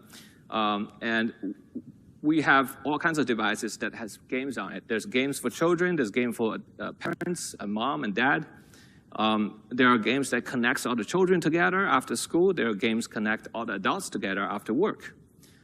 But there is not a game that is all ages. Like, I have not been able to find a game I can play with my wife and my kids together. And I think we're just so close to there. So after Journey, we really wanted to make a game that is emotionally accessible to people of all ages and genders. And it has to be, 4 quadrant. That's like how Disney described their animations. But PlayStation at the time is a majority male platform. And we realized if we stay on the PlayStation, on the console, at maximum, we can only hit that little slice of the pink pie. And it won't change the society's view of games. And so we made the leap to say, all right, let's try to make the game accessible emotionally, but also from the hardware platform side. Can we make a game that everybody can play? And so that's how we started Sky. So from Journey to Sky, it took us 7 years to make, which is insane. Like 3 years is already so crashing. 7 years, I don't even have the words to describe that. And we're shifting from a console platform to leading with a mobile platform. We're changing from 2-player to MMO. We're changing from hardcore gaming audience to suddenly people of all ages. Many of them never played the games. When we make Journey, there's no chat. It's pretty safe. There's no harassment. No harassment in Journey either. But now we have a complete open online community that could have toxic behaviors if people can chat. And so it's a lot of challenges that took a long time. But we believe we're trying to build a world that could represent, truthfully capturing the bright side of humanity. Compassion and generosity is the emotion we're trying to create. And these are some of the fan arts. I like to look at players' fan arts because they usually capture what they remember the most from the game. And, in Sky, the fan art is never about the NPC stories. The fan art is always about the connection, the bonding, the friendships, the moment of compassion, the moment of altruism. And I'm really, moved by these art. But the game itself is essentially an online, a big social chat room where you can chat, you can hold hands with people, you can high five, you can give a hug, you can dance with people, you can send them letters, leave notes, and play music together. It's a pretty boilerplate description of the game. But at the same time, I want to say Sky is also the most socially engaging online game. I'm sure some games have piggybacking, but nobody bothered to make piggybacking really deep. And so we also have the UGC content where you can play instruments. We actually have the whole list sets of instruments that you can go really jam with friends. The most surprising thing about Sky is that I didn't realize, including Journey, by the way, the majority of players who really like Journey and Sky are women. This just was never a thing if you come to GDC or if you go to E3, you would never know that. But my coworker told me they had a Journey fan gathering in Japan. Actually, more than half of the people who showed up are women. Certainly, Sky today is over 70% of the active players are women. And worldwide, there's over 260 million install of Sky. And that is just a number that nobody in the studio have ever imagined when we make a game like this. The other surprise is we try to make the game emotionally accessible to people of all ages, and we actually have people of all ages playing. And here's a photo of a family with 3 generations playing Sky together.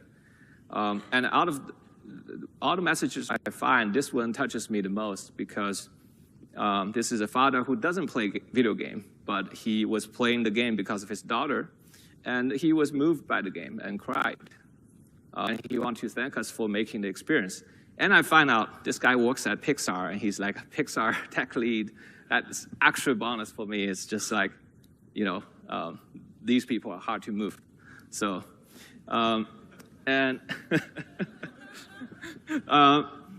but on the other hand, among the community, these are the 2 things I find quite proud. You know, the first one is, you know, most of us who made Sky, we're introverts, so we don't like hang out with people. So when we go make online games, we want to make sure it's actually friendly for introverts. And the second part is they told us that our community on Discord is the most wholesome, according to the community. But yeah, and that says a lot about how we managed to design to avoid what you would expect from a typical online gaming community. So I'm going to just share some quick lessons, notes we take, things that worked out and things that didn't work out with you. That's really why you're here, right? So, okay, first, very important one, just remember, the players are not born toxic, you know, and unintentional design can potentially nudge our players towards toxic behaviors, but they were never born toxic. So, number one, our behaviors are shaped by our environment. I'm sure everybody have heard of Stanford prison experiment. Just to break it down very simple, in Stanford, a psychologist wants to test if it's the system, the institution like of prison that's pushing the police to be abusive, or it's just purely because of the people. And so they recruited the same group of college students with the same background and given them roles of prisoners and guards. And they let them stay in the same facility for, you know, over a month. Initially, every college student was finding this really fun. It's a really fun role-playing game, right? It's like a LARP. But over time, they start to, you know, behave just like the real prison, where abuse start to happen. And people start to break down mentally, and people calling for quitting. They are all promised lots of dollars if they stay through the whole thing, but people eventually quit. They couldn't stay in this anymore. And the takeaway from that research is the professor said, you know, the role that the people have in a situation has a significant effect on their behavior, and it's even much bigger than the innate personality. You know, innate personality is a weaker influence than the external situation. And without accountability, many people will do evil if given power. But, you know, I'm a game designer. I'm skeptical of everything. And I think the evil thing is wrong. Human will just do what humans do, which is they will seek whatever the maximum feedback in whatever system they're playing. And that's what they did in the prison. So second, players are newborn babies in the digital world. Just think about that. No matter how old you are, if you're going to a new country, if you're going to a cyberspace, you have to relearn everything about the social ethics of the society. So in Journey, we had this situation where, you know, like many online games, there's no collision between people. There's latency. If you're blocked by somebody, it's a really terrible experience. we are just a bunch of optimists. So we thought, we want people to collaborate, right? Like there's a very good collaboration mechanics of you can push someone up and then they can pull you up. So with two people, you can overcome a barrier that nobody can overcome by themselves. And if they could get reward from that, it will bond them together. It's a typical co-op design thinking. What happens is once we add the collision, the people are not using it to help each other, but instead they want to push each other into extremely maximum feedback. And so this happened even in our own internal playtest. My CTO was killing me and was dancing around me rather than saving me right away, because I'm going to be more agitated that way, right? So he can hear me yell at him over the office, but that's fun for him. And so we were like, okay, guys, this is a game about helping people. It's about letting people have emotional connections. Let's not just kill each other like in other games. So we tried all kinds of ways. Like we implement a world, trying to kind of condition our players' moral behavior through storytelling. Like the world has story about people helping each other, the main story shows people supporting each other. Like we did this in Sky as well, but none of these things, conditioning, don't work. They're babies, so even if you tell them they're supposed to behave nicely, they're still seeking for the feedback. And we see this happen not just between our developers. The tester also developed these toxic behaviors in our game. And for quite a while, I was really thinking, are we really born evil? And so one day I ran into a child psychologist. I was complaining about these playtests to her. And she just said, oh, you're describing the behavior of a baby. The baby will seek maximum feedback to reinforce their social behaviors, similar to a dog. I don't know if you guys ever raised a puppy. They have these teeny shark teeth that's really sharp, right? So if they bite you, you feel the pain, but they can't really hurt you. You're like, why do they grow this type of teeth? So if they bite hard enough, their siblings is gonna bark back, right? So their teeth is teaching them how hard to bite for social interactions. So then you would say, okay, well, maybe if the gamers are kids, let's just give them positive feedback for what they're doing good and giving them negative feedback for what is bad. The problem with babies is that sometimes they don't interpret negative feedback as negative, and they always find that being a positive. Because, yeah, my parents are yelling at me, that's new, that's very big sounds, I like that. And this happens on the internet all the time, and so what we learned from the psychologist is that if you want a baby to stop doing the bad things, instead of giving them negative feedback, you should try to give them no feedback. And that's a very simple rule, but you can apply that to all kinds of design in the online community. Okay, third, sometimes you have bad moral behavior that developed in your community. Don't worry, you can minimize it through design. So in Journey, in the early days, we had a simple design, those unintentional design. Right? In video games, there's resources. If you have resources, you can use that to fly. So that makes you like the resource. There's nothing wrong about that. Every game has this. But when you have two people, they both like the resource, and one person takes the resource and fly, and the other person doesn't have it, these people are thieves. A worst case situation, they are robbery, right?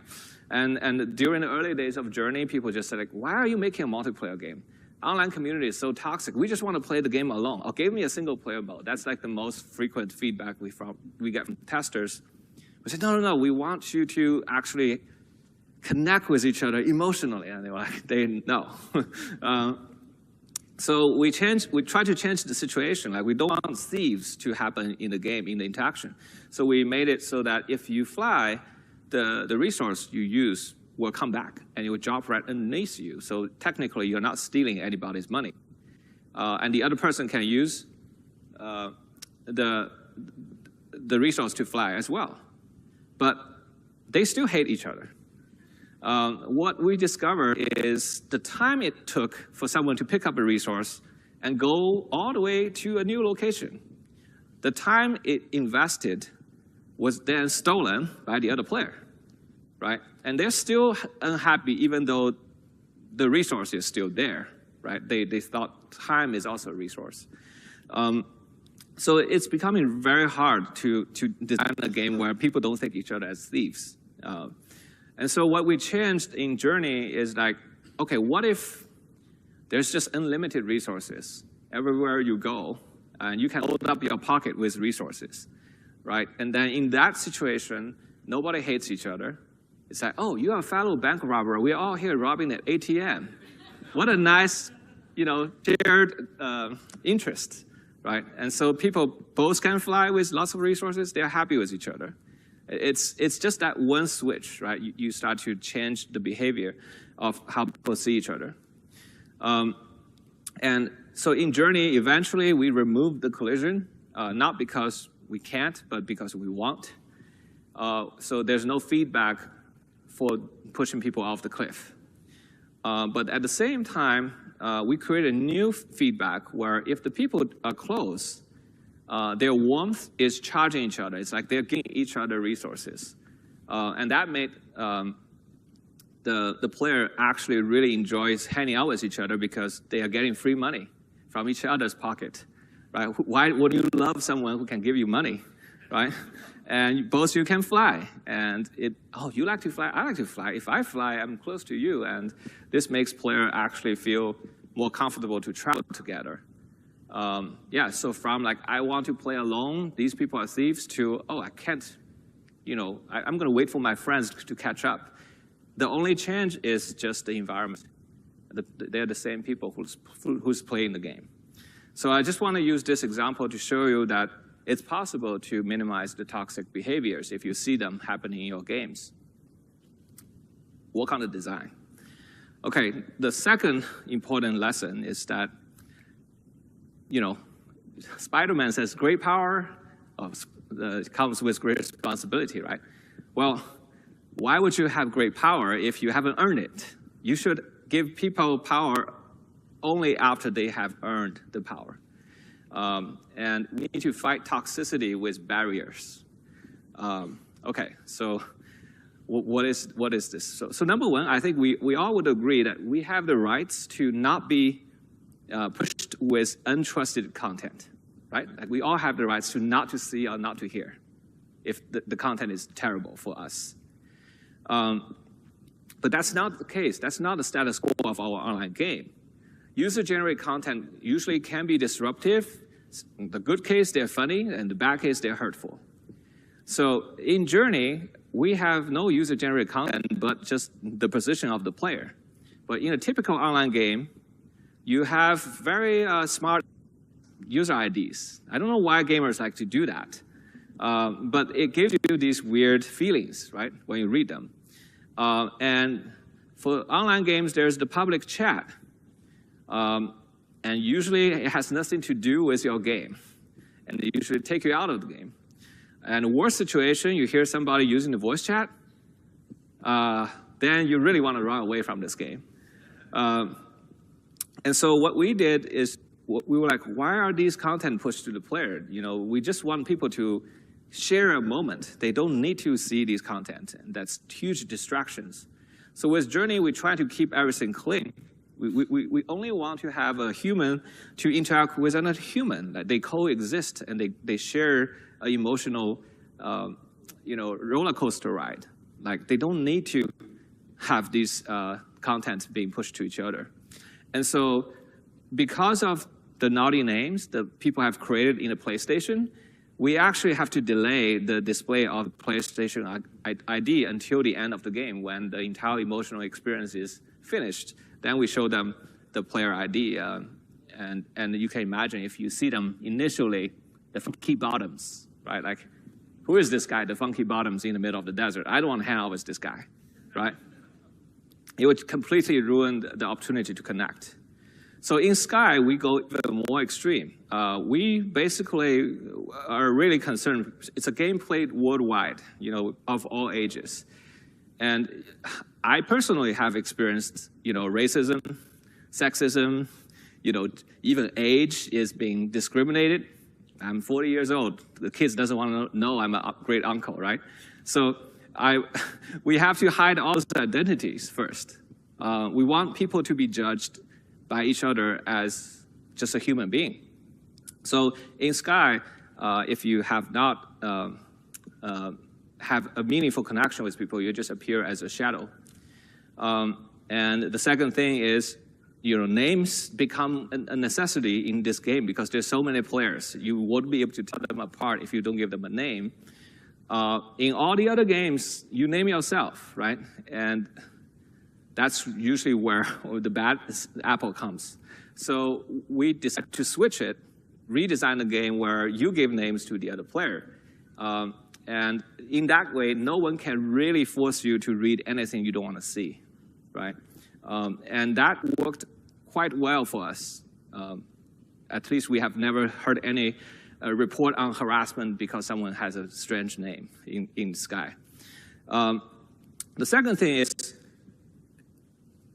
social firearms needs a permit. Like if you want to run a shotgun, you want to carry a shotgun, you need to get a permit in the real life, right? So why would you give shotguns to babies, in the online game? So what is a shotgun? Social shotgun is the megaphone, right? You can speak in the public channel, and you can say something outrageous, and because you're anonymous, you can get away from it. So early on in Sky, we had these talking benches. Like we don't want people to talk all the time because that's just too dangerous. So we have these very short, 1 to 2 minute bench. You can sit down and have a brief conversation just to see if you like them or not. And then players start to request. They want to say, hey, the bench is too small, only 2 people can talk. Can you give us 8-player benches? So we put it in the lobby. And then what happened is we have the eggplant boy. He becomes very famous because he always hang out in the social lobby and just when people are all chatting, on the 8-person seat, he would jump on there and just use many eggplants. And so many people was upset about this kid because they think the eggplant means something.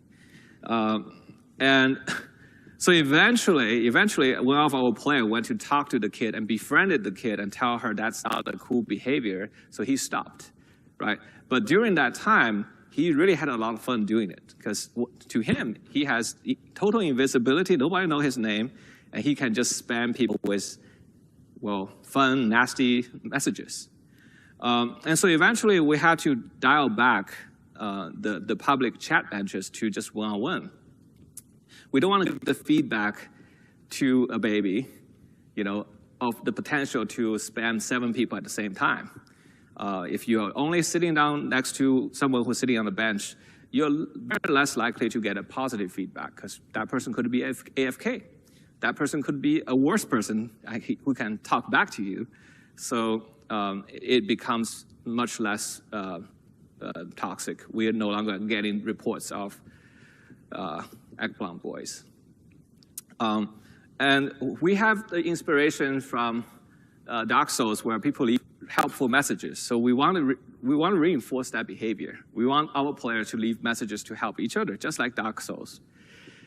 The initial results are terrible. It's just like any online forum. You will find many smart text that is either funny or very disruptive.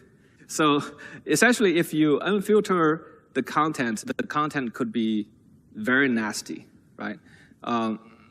And creatively nasty on purpose because all the kids are looking for maximum feedback.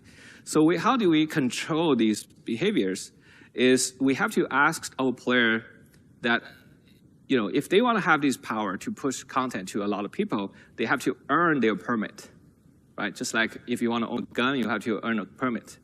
So how do you do that? So I was talking to a different child psychologist, and I asked her, so how do you correct these problematic kids' behavior in school? Because they would do all kinds of programs with kids.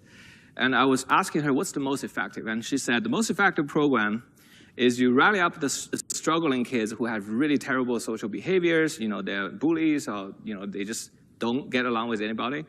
You rally them up, you sit them together like a 12-step program. You kind of ask them to talk about what they enjoy. And very quickly, they will find connections. They go, oh, you like that? I like that too, right? And then they will bond with each other. And once they build trust, once they find a community and they have friendships, they stop behaving terrible because they suddenly have somebody they care about, and they don't want to appear terrible in front of the people they care about. So really, to help people is about integrating them back into the community rather than leaving them to be the loner. And so we implement this feature where if you make a content, your best friend will know that content is from you. The moment we implement that content, we see a huge wave on Discord that people are going online to delete their messages because suddenly their friends could tell these smart messages from their best friend. So they clean it up in a day. And now the messages we see in Sky are mostly interesting and many of them inspiring. And so the rule we applied for the messages is initially when your friend made a content, there's 3 phases. The first phase is you made the content, and only your close friends can see it. And you would need 3 endorsements from your close friend for this content to be qualified to be pushed to the public. And once it's in the public, if there's 3 people who find this content offensive or harassing, and they can downvote, and then the content will disappear. And that is basically a community regulation, or I would say it's like a social engineered friends regulation. And that ended up working really, really well. And 3, I want to talk about how can we protect the player with high barriers. In this case, we are talking about mutual consents. So chat moderation, like I'm quoting my coworker Tim here, he said, chat moderation is important, but ultimately it's the ambulance at the bottom of the cliff. You want to prevent the people from jumping, not just collecting a wounded person. So in Sky, we try to implement the consent at every step of the social interactions. From the early stage of people just chatting with each other without knowing each other, right? So in this case, you have a video here, people were talking, and you don't even know what they look like. You're not judging them based on the appearance. You can just have a people-to-people conversation. And even to review the appearance, you have to agree to cross the candles to review them. So this really protects you from having, this weird typecasting or bias towards each other. And you really have to earn the friendship, like in real life. Like sometimes, like you like somebody, but they don't like you, right? So here's the kind of a real vivid situation when a player finally get the friendship. They are so thankful. They feel like they've earned it. And so they actually care about the relationship. And then that's just the beginning of forming the friendship. But then every step going forward, building the trust and unlock more intimate abilities like hugging, holding hands, and a free chat, they all require mutual consent. So if you're being an annoying person or harassing person, then the other person doesn't have to take it. So early on, if you have not unlocked chat, all the messages are masked. You really have to work your way up to build the trust, and eventually to really unlock chatting. That's very kind of counterintuitive for an online game, because everybody was thinking, oh yeah, this is online, so you should have chat right away. You should be able to invite your friends and start to have very close chat. But we are designing it for introverts. Introverts don't have many friends, so it's more likely they are going to make new friends. And so we have to kind of build it a very safe environment so you can slowly dial up, whether you want to hear someone else talking or not. And in Sky, we created these different tiers of interactions that is, become more intimate over time. but many people would never go to the second or third tier.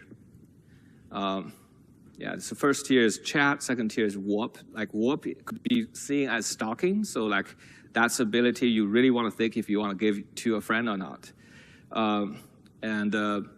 Then there's like a little bit like play fight, that things can be interpreted as aggressive, but will be totally acceptable for close friends, will all come in a much higher trust level.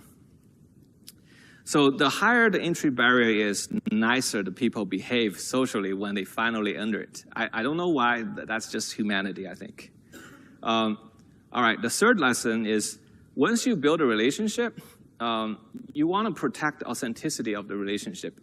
Gamification on relationship tend to erode trust and turn relationship into toxic behaviors. Number one is you don't want to mix relationship with rewards. You know, it's like friends with benefits or with profits, that's usually don't go well.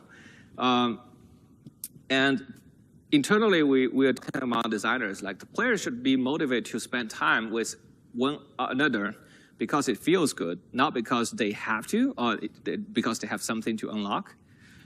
In the early days, we were trying all kinds of mechanics. We're trying to nudging the player to become friends with each other. What happened is, in the rainforest, we have the rain that's harmful for your health. And so we have umbrellas. We designed a puzzle where if two friends come, they can pray at the shrine, they will get the umbrella for both players. We thought that's such a great idea because it will encourage friends to visit together. But what happened is, two strangers will come to the shrine, they both want the umbrella. So they added each other, they become friends right there, they get the umbrella, and they break apart. And the next morning, they log online. Who is this person? They forgot. They forgot this person even existed. And then they told me they feel disgusted looking at their friend list, not knowing who are these people. And that was like one of the rare things. What everybody from the plate has told me, like, we don't want this. And you know, the gifts should stay as a pure gift. This is another thing we made a mistake. So in the early days, we want to encourage the gifting. So we want to show player, how to say, like you can potentially earn hearts by befriending someone else. So heart gift was a byproduct, or like it's like a bonus. If you level up your relationship, you get more hearts. But people love heart as a resources, so they want to farm hearts. So we start to see the heart bagger epidemic. So anywhere, it's like, you know, go to any of the train stations or the airport, outside there will be people waiting for you. Hey, you want to be friends? I'm really cute. Let's be friends. And you will just be hustled by these cute little chibi characters because usually they get more interest, and they just want to level up relationship to riff the heart out of you. And that was getting so bad, like everywhere people is trying to be cute and attractive, but once they get the heart, they disappear. So we have to like remove it, right? A gift has to be a pure gift. There's no additional benefits there. And the second thing is, don't tutorialize your relationship with free gifts. You know, like many games, online games, like to tutorialize. They will give you free currencies, and then you will apply it. You know, you go through the drill and understand how the system works. But in our early prototype, the player will get a free gift every day. They can give out to other people to see what happens. And what happened is, even though the gift is free, the player expectation is not free. If you are giving someone a free gift every day, the day you don't give them the gift, they will like, hey, where's my gift? It's supposed to be free. You're supposed to give it to me, right? And it becomes actually toxic. That's just the most weird thing. It's like if you have let's say a homeless person right on the street, and you give them a dollar every Sunday, and on the next Sunday you didn't give the dollar, they will come to harass you, say like, "Where's my dollar?" That's just human nature somehow, but it actually backfired for our community, and our player really disliked those people who's like harassing them for free gifts. So eventually we shifted back. Instead of trying to teach social systems, by offering player-free currencies to apply on real players, we decide to offer them currencies they can apply on the NPC. So at least NPC don't harass you. And they can still teach you the same systems without making the community toxic. And another one I want to say is like, you need darkness to show light. When we first jumped into Sky, we were very, we were very progressive. You know, people hate pay to win, so we want to do the opposite of pay to win, right? We noticed that if you pay in a pay to win game, a lot of times you don't want to tell people that you spend lots of money just to beat other people, because you know you're cheating. Like there's a little bit of shame about buying things for yourself. But we find out that if you pay it for the people you love, usually they're very proud to tell you, hey, I took my family to Disneyland this weekend, right? You know, I have this big diamond ring for my, you know, fiance or whatever, right? It's like people are usually not shameful if it's about giving to someone they care about. So initially we were like, okay, let's go 100%. Everything has to be altruistic and everything has to be giving. So we implement a society where you cannot buy anything. And the only thing you can get is if someone gifts you something. And that society runs like a paradise for quite a while. I was very happy. Look at how all these people giving each other. But very quickly, I started to find out everybody's like doing the, you scratch my back, I will scratch yours. Hey, I gifted you yesterday, where's my gift? You're supposed to give it back to me. And lots of people are actually very toxic about their expectation was not met by the other person. And that was quite eye-opening when we tried it, because we were like, we can control the system, we can change the feedback, but humanity doesn't work like a machine, they are human. And so we realized that if you don't have a system where you actually can buy something for your self-interest, then when someone gives you a gift, you are second-guessing. Your question is that gift even is genuine, or are they just simply expecting you to give back to them something? So eventually, when we launched the game, we had to include things that people can buy for themselves, just so that when they choose to buy it for a friend, the friend could trust that is a genuine gift. And that was a very big change when we were doing the design. Yeah, so what we want is a genuine gift, not just gifting economy. And so today in Sky, you can buy things for yourself. You can also buy things for your friends. When we did the season pass, we did a slight discount. So if you buy it for your friends, it's cheaper. And it certainly made a lot of people decide to buy the season pass together. So 40% of the season pass was bought and sent as gifts. With the event content, that's 100% the same price. You can buy it for yourself, you can buy it for your friend. And 20% of the content people purchase are actually for others. So to me, that is a genuine gift to each other. And one last thing I want to talk about is genuine human connections could save lives. When we work on Journey, we realize vulnerability really leads to human compassion. This is a very social behavior of many social animals. It's a survival instinct. When you are weak and small, you have to rely on working with each other to survive, right? So when the predator, they go around, they are strong and powerful, they usually hang out alone. But sometimes even the big cats, they would work together. And that's only when their prey is even more strong, right? And it's the feeling of risk and the feeling of smallness makes us bond with each other. And the very emotion of awe and vulnerability is what made us human, because we are such a weak animal if we are alone. And that makes us really want to belong, right? These days, one of the biggest depression we feel in the society is the loneliness, that we don't feel we belong to something that's meaningful. And a lot of the friendships and connections are not genuine. It's the surface level things. And just the yearning to belong to something bigger is the most human feeling of them all. And when you don't have this feeling of vulnerability and humble smallness, when you feel really big, we go back to the gamer behavior, right? You're the Space Marine, you're the Superman, you're the hero that can change the world. And they stop thinking about connecting with others. And so if we want to make an online community less toxic, we have to rethink about gaming experience.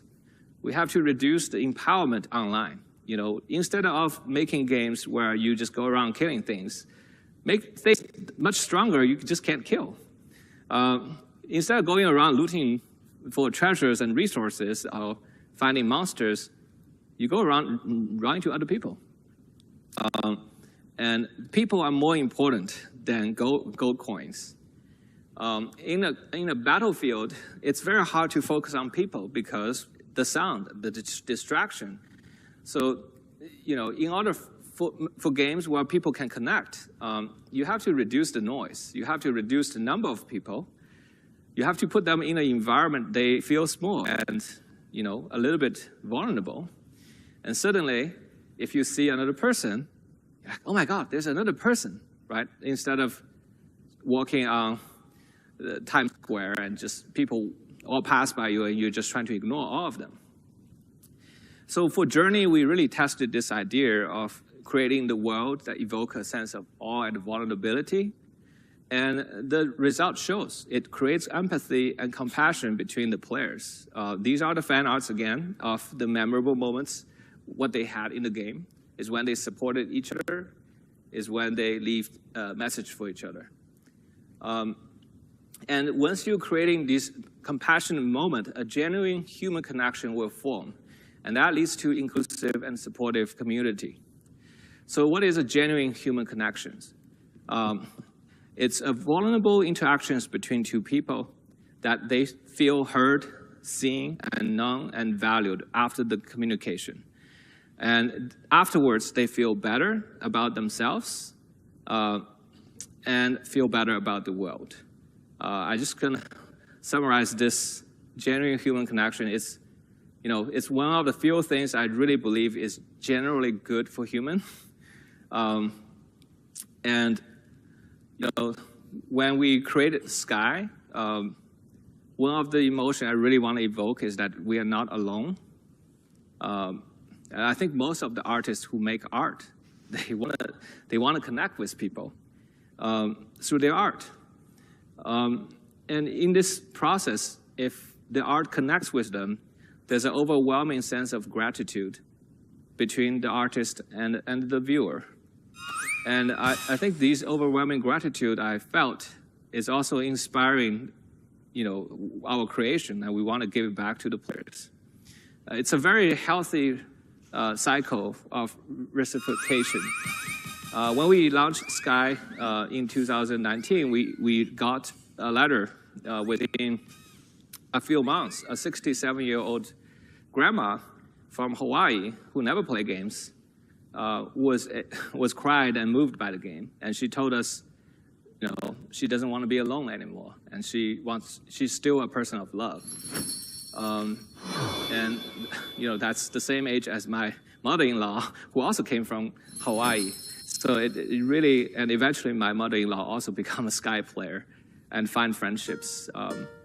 It's these stories that really make me feel happy that working on the games that we make.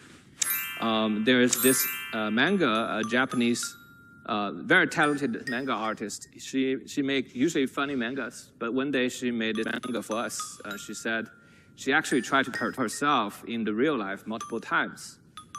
She was really thinking about throwing her life away. But when she discovered Sky, she felt the warmth from many friends she made in the Sky community that for the current moment that she chose to live. And she's only 20 years old. I really don't understand why a talented artist, you know, at her golden age would think about throwing her life away. Yeah. And during the Ukraine and Russian war, we were really concerned because we have players from both nations. And when they run into each other, instead of having a fight in the game, they actually really supported each other. They see each other as victims of the war, and they still stay contacted today. And I want to show just one last thing. This is from the concert of Aurora. When there's 4,000 people can view the concert together. But when we give this tool to our player, when they have the control to tell each other what to do, together they were able to perform something that's just really beautiful and moving. They decide to come together without any of the problem. We didn't tell people to do this, but they decide to do it together with each other. Instead of competing or fighting, they're here to create art. I've just never thought our gaming community could be more amazing. So to conclude, how do you keep your online interaction positive? First, just remember, players are not born toxic. We are all capable to being a good citizen and treat each other with compassion. So really just focusing on your design to highlight that bright part of humanity. Number two, don't give players social powers. No shotguns for babies, right? They have to earn their trust. And that's how the real society works, and I don't understand why online games don't do that. And number three, if you build a relationship, don't ruin the authenticity with gameplay mechanics. Gamification don't work with relationships. It needs to be genuine. And try to build genuine human connections, community. It will save lives. And, we are game designers. We're thinking about how to change people's behavior in our games, but I don't see why we couldn't think about how real-world institutions can be designed to promote human values rather than destroy them. And if you can make it work in the virtual world, I don't see why it wouldn't work in the real life. So TGC, is a company that started 18 years ago, trying to make games to tell heartwarming stories for all ages. But today we have to change it because it's an online game now, right? We have to inspire humans to connect worldwide. Thank you, and we're also hiring. Yeah.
無敵の笑顔だらすめ